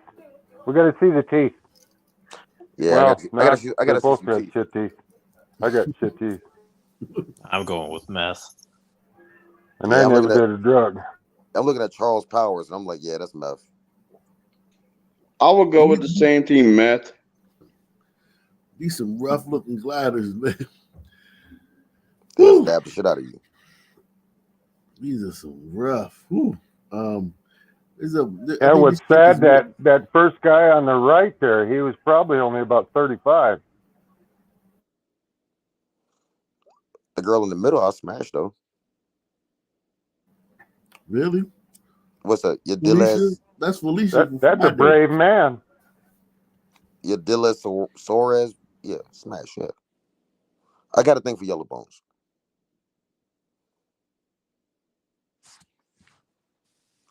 A man's got to know his weakness. Gets me every time. Colonial Drive and multiple overdoses. During the search just yesterday, deputies say that they found meth, heroin, fentanyl, 6 guns, and more than 500 bullets. So they were almost out of ammo. That's like 2 weeks for Mossy right there. 500 bullets. Basically. 2 weeks. Man, they got them off the streets. It's like It breaks my heart every time I see a Convicted video where felon they is destroy those beautiful weapons, though. Yeah. I was gonna say those Convicted white felon people. is accused of robbing a Dollar Tree store in Daytona Beach. Howard Eady is now charged with armed robbery and aggravated battery. Police tell us that he was wearing a mask Wednesday night when he allegedly went into the store on Bellow Road just before closing. He's accused of pointing a gun at 2 employees and forcing them to take him into the office and open the safe. Now, at one point, police say he then grabbed one employee by the arm and shoved another with a gun. Fortunately, no one was injured.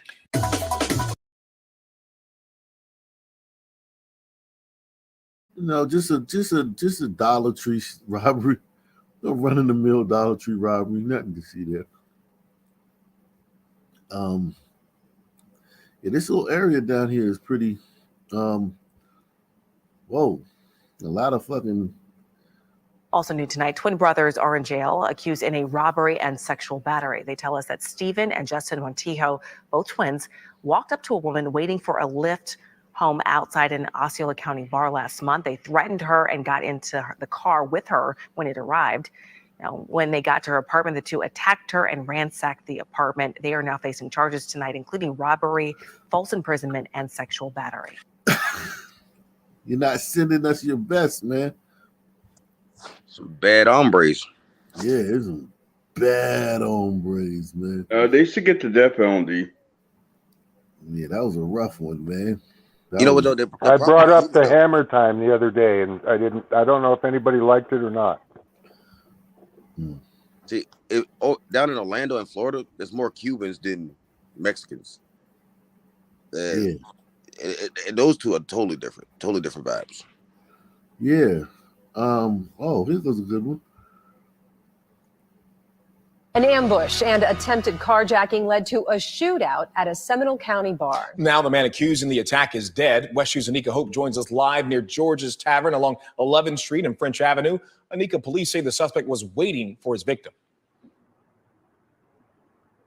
Yeah, investigators say the employee was coming out of the bar to her car, but a man was waiting inside a portable toilet outside. They say that man ambushed her, but her friend was outside, saw what happened, and fired his gun.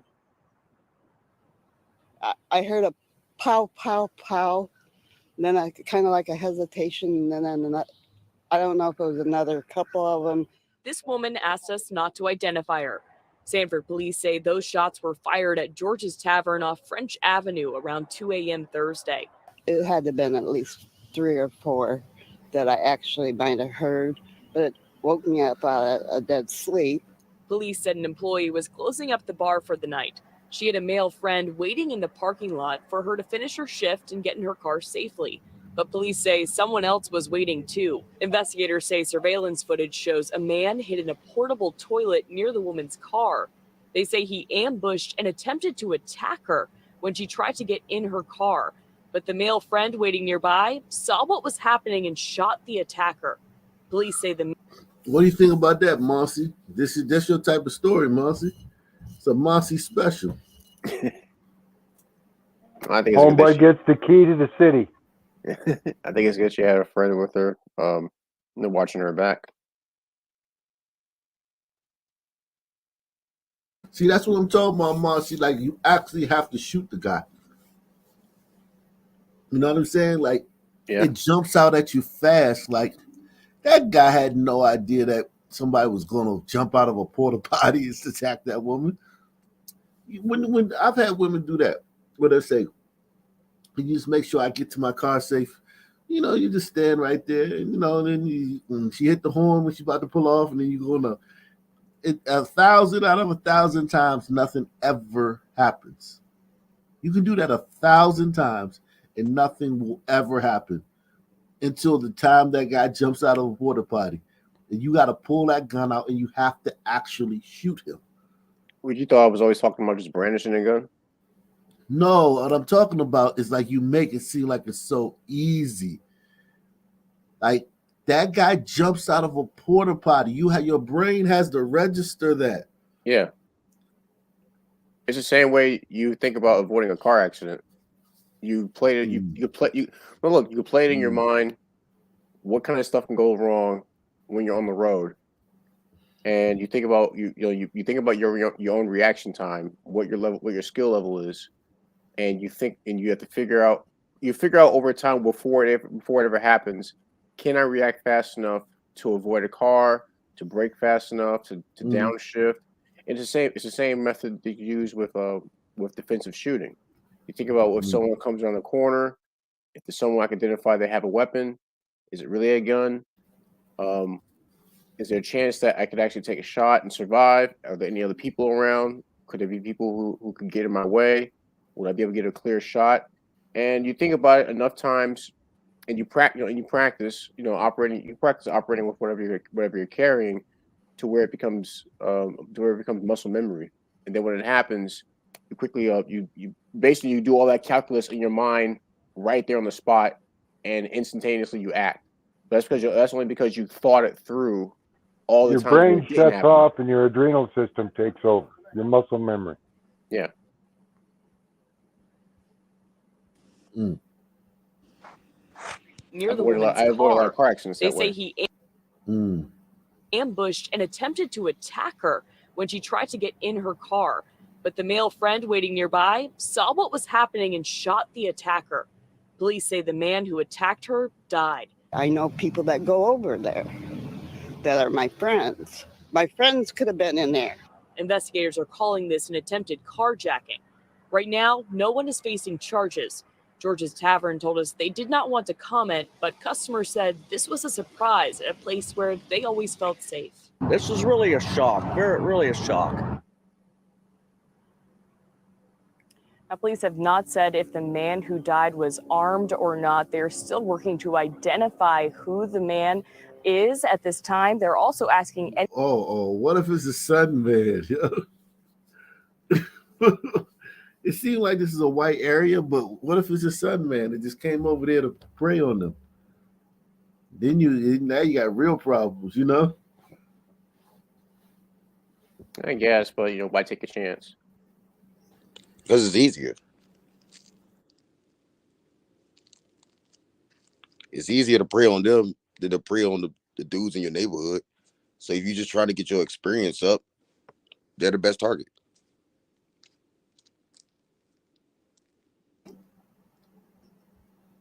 Hope this ain't no sudden Anyone man. with information to call Sanford Police or Crime Line. In Sanford, Anika Hope, West 2 News. Sanford. So you know they got some sons out there in Sanford. Wow. Uh-oh. Big trouble. And so today we empower parents and children to decide the education that best fits their needs. Republican Florida House Speaker Paul Renner aims to make the most dramatic change to Florida's collection of private school voucher programs since the program was launched more than 2 decades ago. HB1 would eliminate income eligibility requirements for all state and corporate funded voucher programs. Parents would essentially have education savings accounts with which they could pay for tuition, fees, transportation, tutoring, and more. And I'm excited to be a co-sponsor of this bill so that we can further help the families. You know what this means, right? Who knows what this means? I know they're going to figure out how to rip it off in about 10 minutes. You're going to see so many private school minivans on the road. Shaniqua's transportation services. This is definitely integration. This is your school that was used formerly all tigers and gliders. Now you're going to have sons in there. And here's the thing, though. Those gliders and tigers, they will move their kids. If too many sons come to that school, they will move their kids out of that school. No one hates had their kids going to school with black people more than liberal gliders. They can't stand their kids to go to school with black people. Yeah, but how many sisters are going to take the time to use that to actually send their kids somewhere else? A lot will. You breaking up real bad, Johnny. You're like, I don't know what the hell's going on. Well, I was gonna say, I went to like a military school that was in the city, right? And like all you had to do was just apply for it. You know what I'm saying? And right. Like the Sun people that was in my high school was not the usual Sun people, and like because we came from families that actually kind of care about us. Still poor, still in the hood, but just a little bit of love to it. And those kids are going to be different. Like I guarantee you, the public school that's in the hood is not going to shut down because of this. No, hold on. But what I'm saying is, as soon as a teacher makes a mistake in class and doesn't say whatever the perfect right way, there'll be protests and walkouts. The whole school will be branded racist. Yeah. Some crackhead will get killed by a cop in some city they never heard of, and they'll be fucking wanting to fucking talk about it in class. And if a teacher doesn't want to talk about it, they'll fucking be calling them racist and want to fucking protest and shit. You just got all this other bullshit that goes with Sun teens. Plus, those kids are gonna fight more than the kids. Oh hell yeah, they're gonna fight. They may They're not. That is true. They're gonna rob those white kids. Yeah, exactly. like it's nothing. Like, yeah. Yes. And so what I'm saying is everyone knows that's gonna happen. Everyone knows. Like there's no secret about it. We just don't talk about it, but everyone knows. So that now that it's easier for them, they've eliminated the income eligibility requirements. All the mothers, they made it easier for transportation and tuition, and they basically just made it to where Shaniqua, where she had to do a little something. Now Shaniqua ain't got to do shit but fill out some paperwork. And fucking Marquavius and Tyshawn is at fucking Our Lady of Grace Catholic private school now. See, but like for me, like in my school, like if you didn't like meet the qualifications or the standard that they had, like in the first year, they kicked you out your freshman year after your freshman Listen, year. I went to a Quaker school, man. To a what? And Quaker school. Oh, okay, yeah. And the nicest people in the world. And they had a lot of sons at my school. A lot of sons from New York, a lot of sons from New Jersey, a lot of sons from all over. Was it like a boarding school? Yeah. Okay. A lot of sons. A lot of sons there, man. See, but the thing is, like for like that. Now, hold on. But the sons, like you said, they didn't take it to where the public school students take it, and we didn't have internet back then. True. And a boarding school, you out in the middle of nowhere, like surrounded. It's not like you get to go back to the house and shit like that. Or was that the case for you? No. You're on the dorm and whatnot, and you play and you play sports and you go to class in that little campus. Could you leave on weekends? Oh yeah, leave on weekends and whatnot. I didn't like to leave on weekends because I liked the solitude and I liked being away. And when I came back after that, after 3 years, I listen, man. When I came home on my weekends, I was riding around in UUVs and we were robbing people. So I didn't like to come home because it's like a lot of the robberies I did and a lot of the stolen cars that was done on my breaks from that school. Yeah. Because that was the age when I was doing that stuff. Because you're still trying to fit in. When you come back home, you're trying to fit in. You're trying to fit in. When you come back home, you're trying to be down. When you come back home, and then you got stories to tell when you come back to school. But it was enough sons up there, right? Mm-hmm.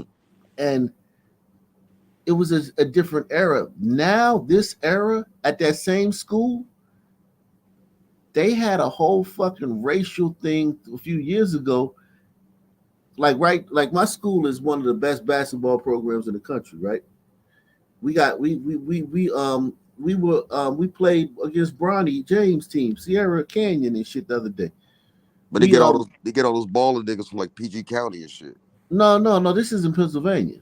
Oh, okay. Yeah, they get players from all across the country. They get players from Africa and fucking France and Alaska and shit, and fucking California. Oh, so this like a highly rated like basketball. We're one of the best basketball teams in the country. Period, hands down. Okay. We played against Bronny and them the other day on TV on ESPN. But you can get that when like when you're in a dorm situation. Like I in that time at your time period, I would say the dorm situation wasn't helpful. I think in this time period, the dorm situation will be beneficial because like it kind of removes them from that. So like you gotta like build your game at that school. With more white people there, like you're gonna end up playing lacrosse. Well, no. I mean, I played basketball. I was like my senior year. I was one of the top players on my team. Mm. You know what I'm saying? But did the school value basketball when you got there? Yeah, they valued it. They valued a lot more now. The but yeah, Southern Pennsylvania. If anybody knows anything about Southeastern PA, that whole area around Philadelphia, the suburbs and all that stuff, that's like That's like the most everybody. Yeah, when it comes to basketball, that's like how like PG County is for basketball. Yeah, it's just it would be like if it was 10 PG counties. It's like just a fucking mecca for basketball. All those teams down there is so competitive. But yeah, the team, our school's gotten a lot better over the years. But like we played in Delaware, we played in Jersey, we played in Maryland. Did Back y'all in have to wear a those, uniform? no uniforms, no uniforms, See, no uniforms. and that was But like kind of the thing for like for me in my military school, which was so like that's one of the first shell shocking things. Dudes came to the school with dreads, and school told you had to cut them off. You know what I'm saying? But then like it wasn't a dormitory situation. You still got to go home in the evening. So like you get off the bus and you rocking a Class A, you know what I'm saying, Yeah. GROTC uniform, and like just that alone, you still can't even keep the same rep in the hood just because you look, you know what I'm saying, because you come dressed yeah, like that. see, So it's like, my thing is I didn't have to go back to the hood every day, yeah, but you could leave every weekend. And being from DC, I didn't like to leave every weekend because by the time I get back, it'd be Friday night. You can't do shit. You got Saturday, and then you got to leave back on Sunday because you can't. You got to be there. You had to be there by like I think like 7 o'clock on Sundays. So you had to. So I would not leave. And a lot of people who lived in Philly or New Jersey, they would leave every weekend. But I now would stay. was that your mom's choice to do that for you? Oh yeah, definitely, man. Definitely wasn't my choice. No, it wasn't my choice at all. So, and like No. my mom did the same thing for me, and I look at where it's like, man, that school helped me. I think maybe I don't know you that well, but I'm like, I think that school probably put you on this course that you are on now. You know, so that's like that little bit of time separated you from the ordinary son man. Well, the Although, only problem is that it really didn't, because what it does is it makes you want to do more shit. Like somebody got a lot of I don't know what's going on, but it makes you want it makes you want to do more shit because like you got to prove yourself now. When it's not even, it's some proving yourself and it's some just thinking you missing something. Right. So like when you ever hear about these kids, they be like on a basketball team and then the kid got caught for a robbery. Yeah. Like I did so many robberies and rode around in so many stolen cars and did so much drugs. See, I like started bringing drugs back up there. So I started bringing drugs back up to the school and alcohol because they never searched you. So I used to bring a lot of drugs and alcohol back to the school when I would come back from like Thanksgiving break or Christmas break. And I'll bring a lot because, I wasn't going home every weekend. And when I was up there, they had a town right next to the school, even though the school was on the campus. Right. They had a town next to it, and I would walk off of campus and go to the town. And I met some white boys that had like they could get me beer.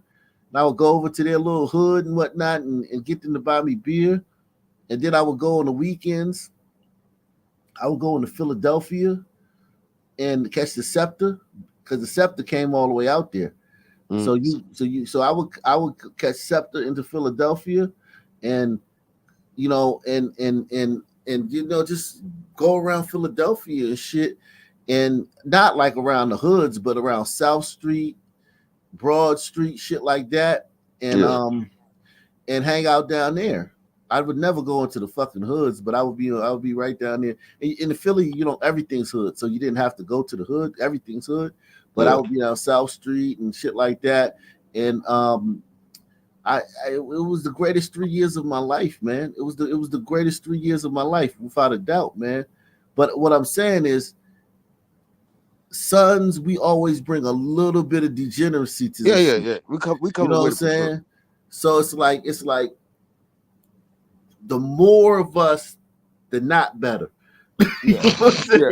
Because even like because I feel like in that situation, like, even at my school, out of like 100 kids that come to the school, it'd be like 10 of them that's still just stuck in the hood mindset. And if Yeah.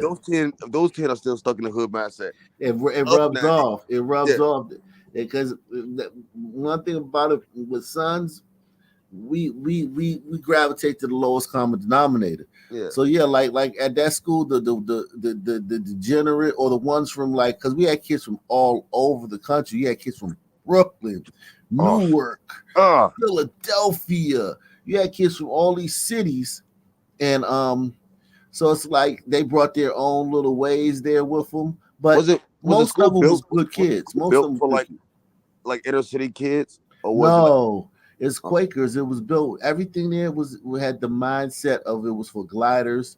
They didn't have Sun people in mind with any of the stuff, except for the co-ed. Like the girls was on one side of the building, and their dorm was on one side. The boys' dorm was on the other side. So other than that, like They they did didn't. that for y'all. they Yeah, they was like, nah, stop. See, I think the only thing that like the biggest separation between like your school and my school was that there was a overarching power structure. There was a structure over top of us. Like although like we still had no Oh, we military had codes. structure. We You had know what I mean? chores. You had chores you had to do every semester. You had chores. One like the whole school ran off of us. Really, like we were the labor force of the school. So you Yeah, had to but be it's on like, a but that doesn't detail. like, You had a detail. but that doesn't make you buy in by having to like so many people from our school went on and became like captains in the army because of that our time period because Oh, like people from my school, my class. Those people had great careers. I got a yeah lot. Like the guys I hung out with, they all went on to have they all fine men. They all great. Like they not the sons you see on the show. The guys that I hung out with when I was at Quaker school, they were all grow up to be fine men that had homes, now, great stable jobs, how many of them families. end up becoming Quakers themselves? None of them. None of them. Like, that's what I'm saying. It's like none of them actually even bought into the actual. Oh no No, no no no no. no! They Yeah, didn't But, become yeah, that's Quakers. what I'm but saying. it wasn't the military school gets you prepared to be in the military. They're not like trying to get you to be a Quaker or no No, shit no, like that. but No, it's It's Quakers are like no one's accepting. like I'm gonna be a. You know what the problem is with this with the new schools is back in the day because my mom used to have to drive me to a nice school district too, and it was like get in where you fit in type shit. And now gliders they don't check anybody, especially son kids. So now it's just open doors and what can we do to accommodate you? I yeah. remember I used to get suspended all the fucking time, and I should have. Like I deserved every last suspension. But Now, was that just like a private school or like No, a I Catholic went to a school? rich school. No, I just went to a rich school in a different Yeah. area. I drove there, Sure. and What my I'm saying mom had like to drive me every day, so that meant we had to at least try. yeah. There was no bus to pick me up. We had to get. We was late a bunch of times, but like so we now got tell there. me this. Tell me this. Because you went to this school. Now you being like kind of like a little more degenerate than the other kids. Did they gravitate towards you? Yes and no. Well, I wasn't like that. I was looked down upon. Actually, I was the Oh dirt yeah. kid. I was a dirt kid. They didn't think that shit was cool. They didn't like rap back then. They didn't like none of that Oh shit. yeah. See, So if you was a son, they would no, have put you on a pedestal. That you'd have been like the coolest You kid the in coolest school. motherfucker alive. Yeah. You would have to been your the starting face. point guard. Yeah, to your Never face. even take to the basketball. Yeah, yeah, yeah. They got a lot of pussy and shit. But low quality white girls. It was they banged out all the trailer park white girls. Yeah, Mm-hmm. fucking The son rich, of the man rich, dream. the rich white dudes still kept the fucking the high class gliders. It was a real class thing too. Yeah. I think like a couple weeks ago, you did a live stream and you was talking about like it was like some like military veteran that changed his life around or something like that. That was like a week or so ago. week or two ago, and you said like some men really strive in the army or like they strive in jail, because I feel like there has to be an overarching like power structure over top of them that make them have to buy into it. Like Yeah, I like mean, we had that, and we had rules. Like if they caught you sneaking over to the girls' dorm once, you were kicked out. It wasn't no twice or three times. If they caught you one time on the girls' dorm after, I think we had to be in our rooms at 10. If you got caught one time, you were out. Like it was so many times where it would be like we would wake up in the morning and it'd be like all the scuttlebutt, everybody be buzzing. Guess what happened? You know, so and so got caught last night, and we wouldn't even see him. Like they would have him out of the school before we woke up. Damn. like, they didn't play that shit. Like your shit was gone and you were out. Think about now, bro. You can all you gotta do is wear a dress and they'll let you in that bitch now. You know what I mean? It's a different time. Like, Yeah. was that shit like local government funded for like kids that couldn't afford it? They had scholarships. They had all these private institutions that created scholarships for son kids. So it was like a bunch of son kids that were going to this school for free. But for them, they looking at it like dope soul money food. Whereas like free, I'm talking about free, and the scholarships would pay the kids money so they could have spending money.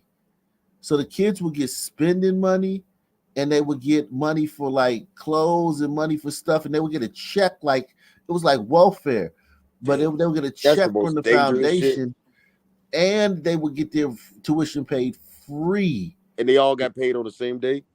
And these white kids were paying at that time a nice sum because it wasn't the most expensive school in the country, but it was a nice school. It's a very, very, very, very nice school, and it was a lot of sun. They had it quality then, but now their quality is through the roof, and now the school is branded as a racist. They had a big racial firestorm a few years ago where all the black kids were walking out and protesting and saying that the school was institutionally racist. I bet you it all started from one mixed girl. And I'm telling you, the Quakers. Quakers are so not racist. They're so not racist. They was one of the original abolitionists. Yeah, I like they don't even have judgment. Like their religion is their church is something called meeting for worship, where they all come into a room, and we had it like twice a week. So we would come into a room. It's a big, like a church room, but it's no pew it's no podium for a preacher. It's just pews, right? Mm. So everybody sits down, and it is quiet for an hour. And if you are moved to speak, you can get up and speak. I bet you it's loud as hell right now, though. And you can tell a story, or you can tell about something that was on your mind. And many times, the whole hour would go by, and no one would say anything.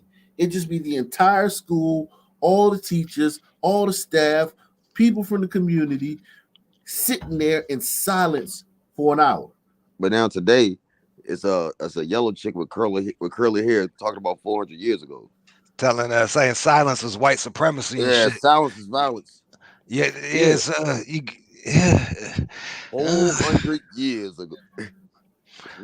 And listen, see, man, I'm older than you guys. I'm from the school age where they could beat the fuck out of us in school.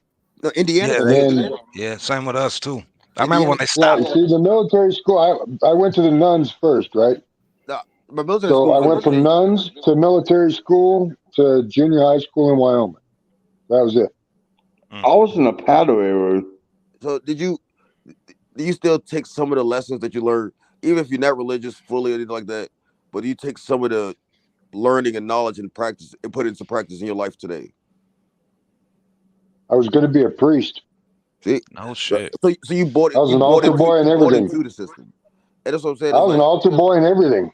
I went through the altar boy and the Cub Scouts, and nobody diddled me. You must have been So ugly as hell, I bro. must have been an ugly baby. I've Yeah, seen I'd have felt pictures, fucked man. up. I wasn't that What ugly. am I, chopped liver? No one tried to touch my asshole yet? What the fuck? Yo, you know how many fucking those scoutmasters try to get me, bro? I was one of the baddest little kids. You was a handsome young man. Yeah, but what I'm saying is like, all right, so like the When thing you go about pick up them sticks over there, nah, bend over behind the bush. so the thing I'm saying like with those schools, it's like yeah, you can get those kids the best knowledge and whatever like that, but those kids need something to buy into. So like I work with the city council here in Indiana, and like and so we started this program where we have kids come out to this land, learn how to farm, learn how to build, and that's like part of their school day. You know what I'm saying? And like they get graded on it. And so it's those type of things where like it's giving them something to buy into. You know what I mean? And I'm like, if you just like if it's still just algebra, but just with a guy with a Quaker's hat on, it's just fucking algebra. And niggas ain't gonna take that shit serious, just like they wouldn't take the public school serious. Because it's no skin, they ain't got no skin in the game. Like, you know what I'm saying? Their parents ain't paying no money for it. So the parents ain't gonna be on them. Like it's literally gonna be the same shit. And like for me, my military school, it was the first public private military school in the nation. And but you had to apply to do it. You know what I'm saying? It was buses that went all across the city and picked up all the kids. And but the fact of like you had to buy into the system to stay there. Okay. You know what I'm saying? Yeah. Yeah, man, you always mad at sisters, bro. I feel like it's Glider's fault that for all this shit, because they just too fucking understanding and trying to be, they keep lowering the bar for shit. Like, have you seen fucking Harvard? It's a bunch of nincompoops crying and complaining. Yeah, I've seen that. I've seen how they've done that. They've definitely salute the Deluxe 247, aka the real MVP, aka Cal Ripken. Tutoring and more. Oh, I And gotta I'm get your cash excited up to too. be a co-sponsor of this bill so that we can further help the families and parents make these choices and have these opportunities for their children. One parent I talked with at Killarney Elementary says she hopes the measure becomes law. Her 3 children couldn't get vouchers because the family income is too high. I like the private school curriculum better, and the classes are smaller, so your child gets more attention from the teacher versus a class with 23 kids. Of the handful of voucher programs covering tuition and special instruction for those with physical and learning challenges, the Family Empowerment Scholarships are this year costing taxpayers $1.3 billion. Just in 10 Central Florida counties, that's $313 million not going to local public schools. There are more than 150,000 students on family empowerment scholarships, with income eligibility now capped at $111,000 annually for a family of 4. Damn, The head that's of the good. state's largest teachers union tells me that expanding the private school voucher program will simply rob public schools of the money and resources they need. This could be a significant drain on public schools because we haven't seen a price tag on this legislation yet, which could be well over $1 billion, maybe even $2 billion. So if it's a drain on public schools, that means they're taking a lot of kids from public schools, and that's going to be bad. This is not going to be good. This is like building low income housing in the. Somebody got a lot of noise, man. Yeah, a lot of noise in the background, but yeah, it's not going to be good. This is not going to be a good thing. And it's going to turn the other schools into just real shitholes because everybody else is going to fucking bail. It's going to be a fucking no man's land in that motherfucker. You're not going to want no parts of that. Exactly. It's going to make the public schools it's going to be like Detroit, where like everybody, all the decent middle class people leave, and you're left with the shit. Give me one more city. Razzle, give me a city, man. We'll do one more I city. don't even know. I just got in here late, man. I followed y'all lead. Let's do Louisville, Kentucky. We did Louisville not too long ago. We did Louisville last week. Hey, what about Petersburg, Virginia? Oh wow. I was thinking about like schools and like what the teachers. Teachers I think there was like a walkout in Vegas or something because they just kept getting fucked up. All the teachers was getting fucked up. Yeah, teachers gonna get assaulted. Yeah, they're gonna get assaulted now. Yeah. So I was thinking, like, I remember when that little kid shot up the school in Michigan, and they wanted to arrest the parents, and I was against it, but I think maybe that might be an answer for kids doing fucked up shit and like assaulting teachers in school, because the parents are basically they've tied the teachers' hands behind their back. So it's like someone's got to be responsible for your kid robbing a teacher. Or I think one of the teachers got raped or some shit like that.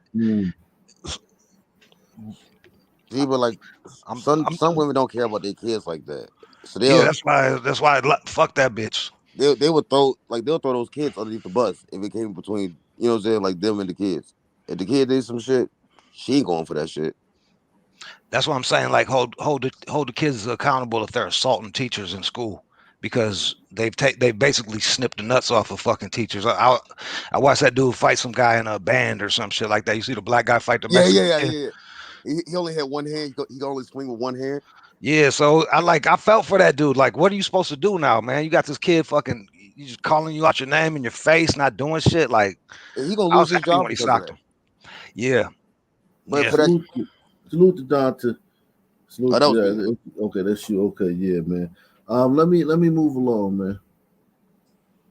New technology is helping the Richmond Police Department solve more crimes in the high crime parts of the city. Our Maggie Marshall explains how it's helping at a time when the department is short-staffed.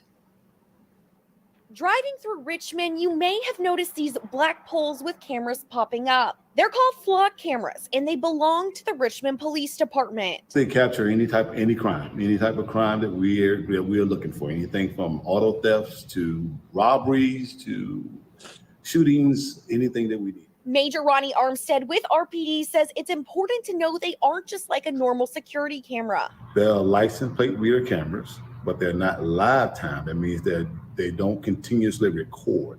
It's almost like snapshots. It's like you're going to pull from it and say, all right, let's see if a vehicle is in this area, or you're going to download data into it, and maybe the vehicle was in the area according to what you download.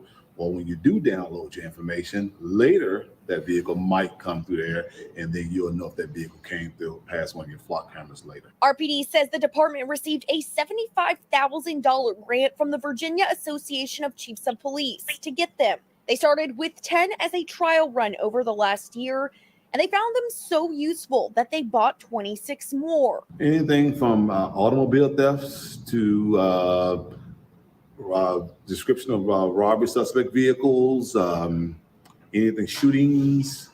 So we have gotten a lot. They are posted up in neighborhoods and on streets throughout the city. RPD was not able to share the specific locations. Kind of looked at the areas that we were having a lot of high crime in. Where are those areas? Mosby Court, Jackson Ward. Fuck it. But so you familiar with Richmond? Are you? Yeah, somewhat. Yeah, it's been a while. So they tore down all of Mosby Court. Wow. And put high class condos up there. Rent starts out at $1,300 a month. That's still not high though. $1,300 a month is not high at all. But in comparison to what Mosby Court, yeah, Richmond is high. Yeah, DC that would be the fucking hood. But do they still got to let people in? Do they still got to like have 10% for broke people? No, they don't take Section 8 at all. Oh, that's cool. They pushing all the black people out. Good. Well, that's that wild shit. I always see these cats like banging and shit, but it's like when gliders want your area, they'll come take your fucking area. Like you're not running a fucking thing. When they want it, it's a wrap. You ain't got shit, bro. You got your hood tattooed on you, and then a white dude comes in and just buys it. Yeah, they're like, hey, that'd be a damn shame if I bought that house and moved all my cousins in this bitch. Yep. Yeah. Some chick said that to me. She was like, man, I'm gonna get my cousin to jump you. I was like, I'm gonna get my cousin to buy up your whole fucking neighborhood. And you know what they did?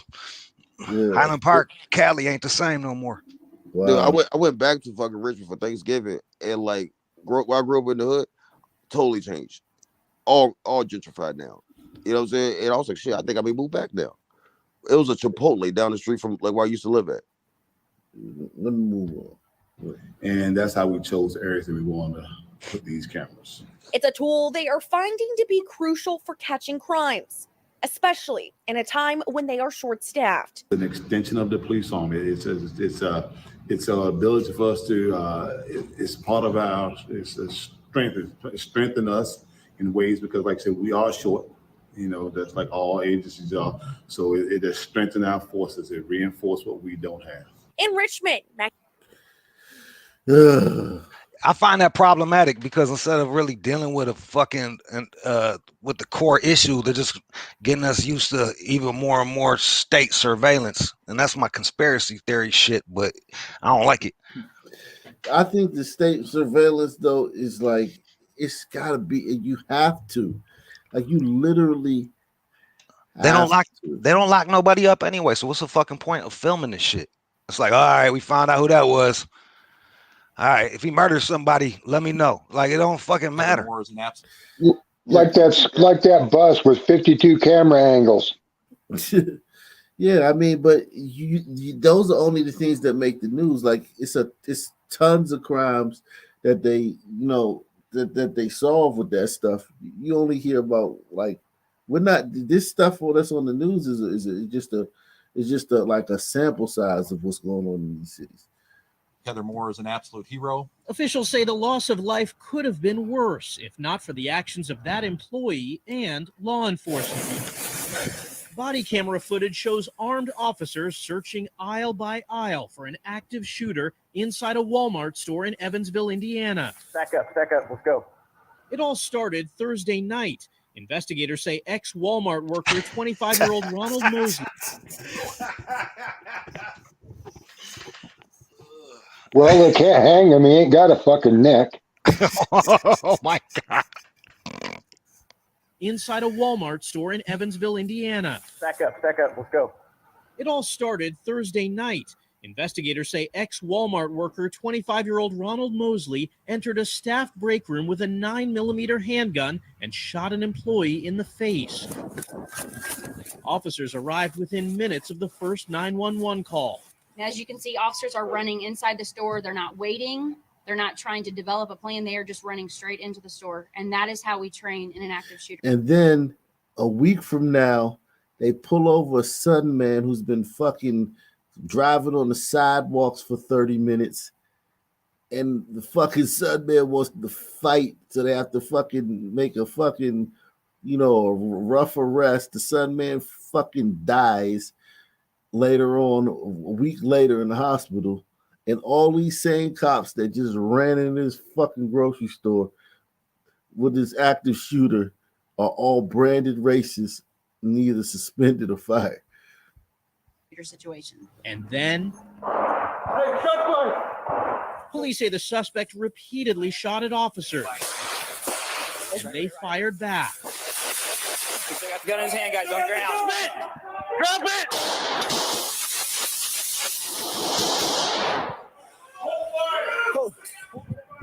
Did anybody hear about this? Nah, not till now. He's down! Mosley was killed. No others were injured besides the wounded employee, who's in stable condition. While it certainly could have been worse, our thoughts and prayers go out to the victim who was injured. And investigators say Mosley was fired about 8 months ago for assaulting co-workers. He pleaded guilty and was actually in court. This guy's a fucking gem. 8 months ago. God damn. Think about that, man. Like, there's no way you can prepare for that, man. You think it's over. Like, you got fired 8 months ago. You forgot about that guy. And here he comes. They say Mosley was fired about 8 months ago for assaulting co-workers. He pleaded guilty and was actually in court for a mental health hearing the very day of the shooting. Police also say they found a suicide note at his home. Michael George, CBS News, New York. Yeah, I don't want to be a dick here and judge a book by its cover, but it doesn't look like Mensa's beating down his door. That dude, that book looks fat and crazy. I agree with that. He wasn't plotting at all, man. That shit was like, he probably forgot all about everything until he had to go in, and then it reminded him, like, man, fuck these people. Because he came back that day. Yeah, no doubt. Dude, there's so many But yeah, jobs. he was on his way to court and passed that place. Was like, oh yeah. But the I thing is, bro, fished there's at so that many place. jobs. Everybody's hiring. Yeah. Well, it makes no sense. It makes no sense. It's a new day for the U.S. Army's 80th Training Command as they welcome in with dignity and honor their first female leader, Brigadier General Patricia R. Wallace. Wah, wah.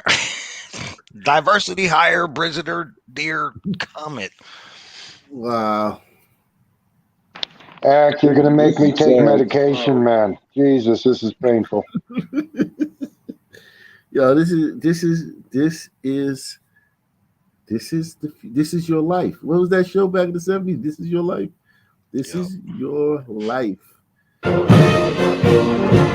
It's a new day for the U.S. Army's 80th Training Command as they welcome in with dignity and honor their first female leader, Brigadier General Patricia R. Wallace. Wallace wiped back tears in the change of command ceremony. I remember when I was a captain, no one would ever thought that would be General Wallace. People who know me, I'm just trying to get it done, living in the moment. Right. So it just got a little Shouldn't bit have been. emotional for me. She will be tasked with leading the 80th Training Command, do a which is push better up. known as the Army's training school.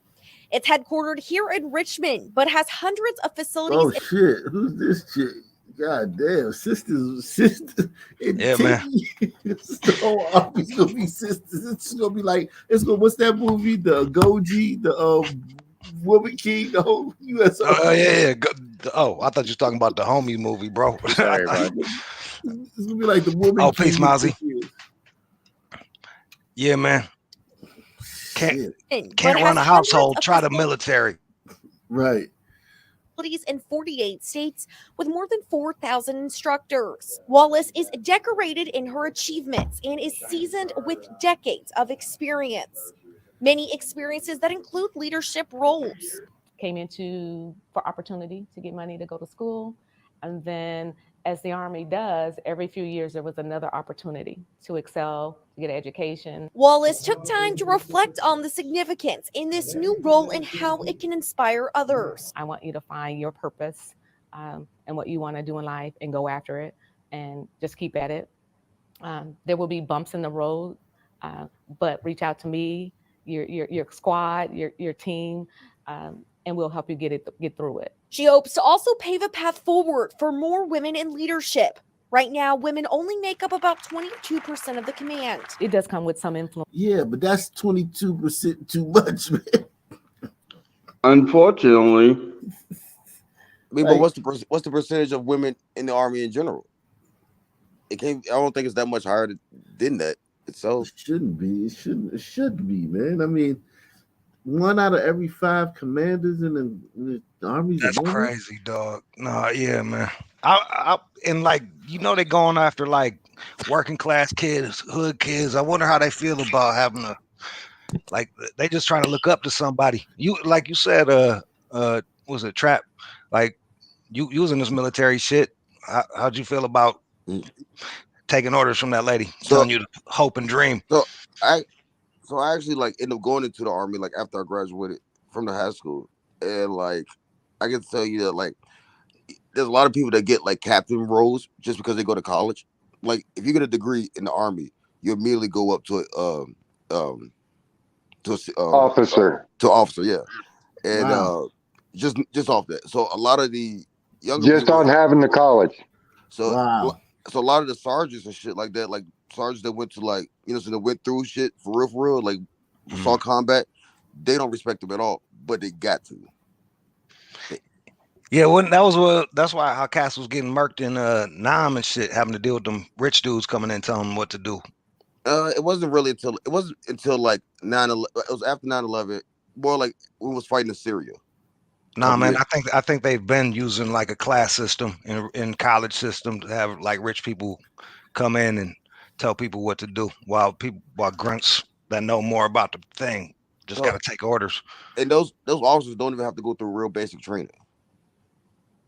Wow. So you got a guy that's just telling you to go do something, and he's never even done it himself, but he's read all the books about it. Wow. Eesh. Yeah. Let's see what's going on. What else is going on? Let's see what else is going on.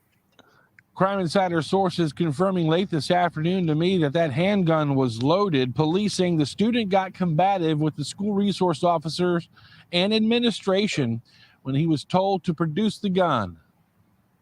Unnerving news as students from Holman Middle School text message loved ones He that their produced school is it. on lockdown. Susan Ahern was eating breakfast with her friend, a mother of a Holman student who received a text. They immediately made their way to Concourse Boulevard. My son was at Virginia Tech during the massacre, and he was not shot. But as I say, bullets that miss often pierce the heart.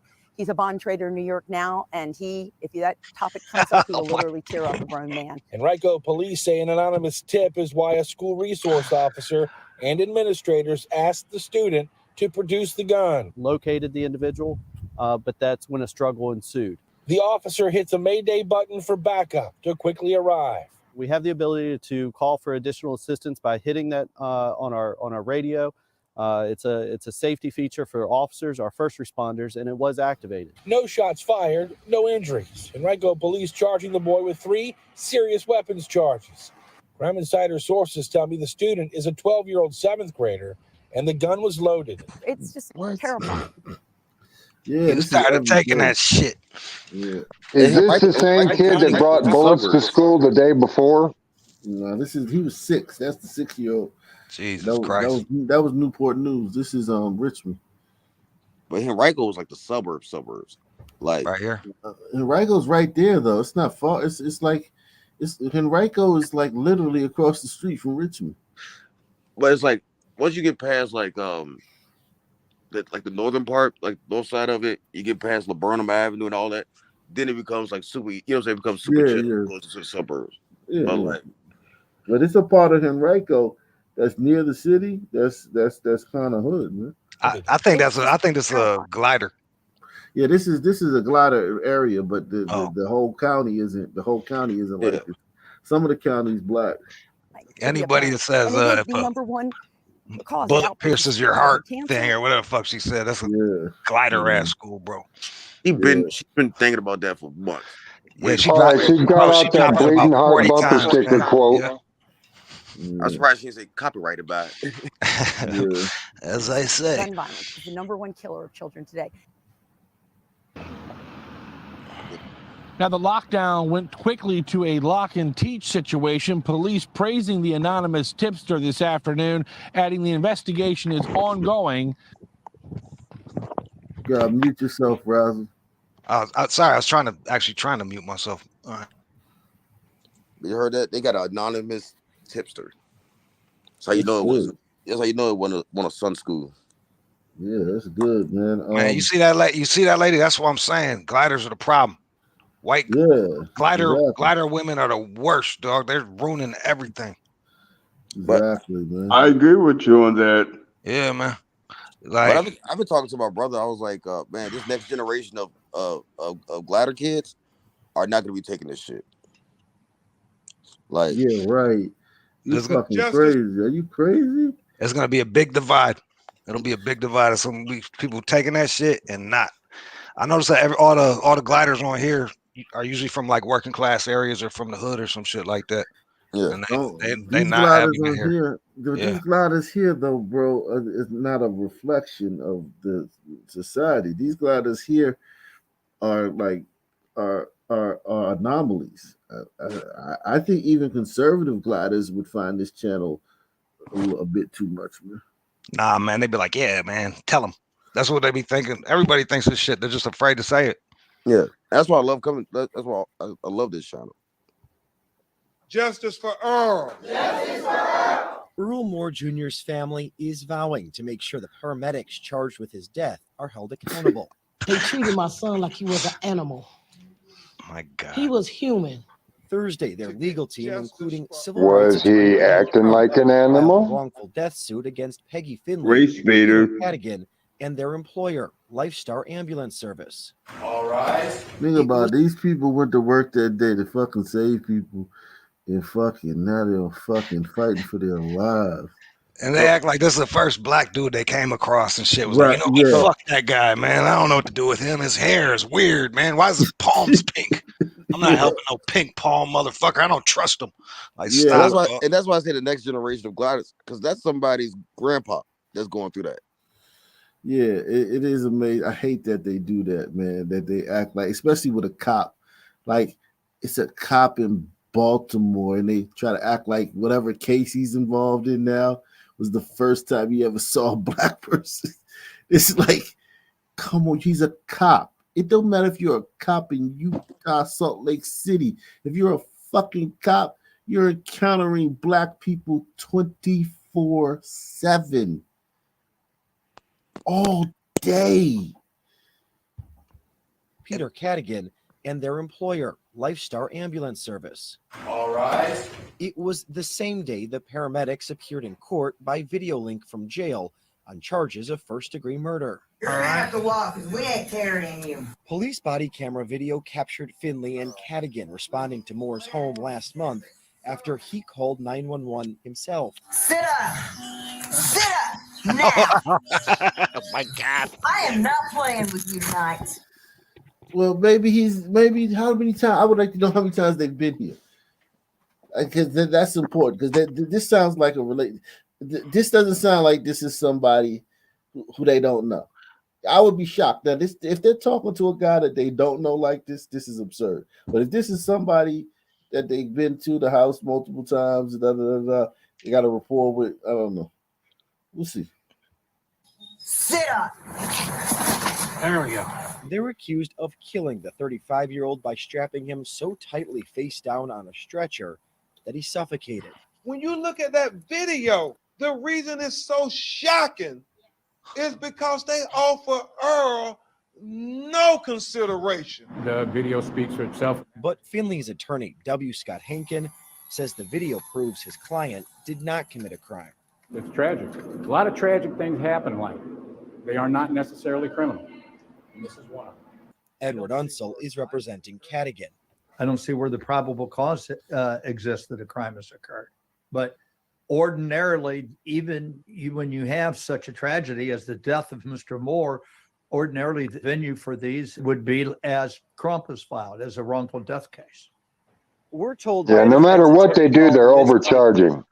And I don't know why, whether it's so it gets thrown out or whatever, because first degree, don't you have to have intent and forethought to do that? Well, they about to beat that case, and then there's going to be a problem. There's going to be free shoes. That if prosecutors don't play the body camera video in court today, that the defense likely will. As for that wrongful death lawsuit, we've reached out repeatedly to the private ambulance company Lifestar for a comment, but they have not gotten back to us. Both Finley and Cadigan remain behind bars, each on $1 million bond. Wow. I know one thing. I heard the whole story just then. They told me everything I needed to know. They started that video right at the perfect spot. They just, all they do is fuck with fucking, fuck with stories. I'd love to see a whole video. What led up to that? And if they ain't strap him down, then he would have fallen off, and then they'd have killed him from negligence, bro. Like, you can't win for losing. Yeah, he may have been fighting with them. That's why they strapped him tight. Yeah, I mean, listen, man. I'll keep you posted on that story, man. He didn't look like he was putting up much of a fight. Yeah, I mean, we'll see. We'll find. I just don't think that paramedics come to kill you. Like, I just don't think that they just show up. I agree. Looks like another job for us. Yo, they killed everybody. They wouldn't have a job. Yeah. Let me get out of here tonight, all right, man. take care, y'all. Everybody, man. Hey, good job, you guys. Back on YouTube, man. All right, Dante, Bill, Razzle. See you guys tomorrow, man. Peace out. Thanks for putting up with me, guys.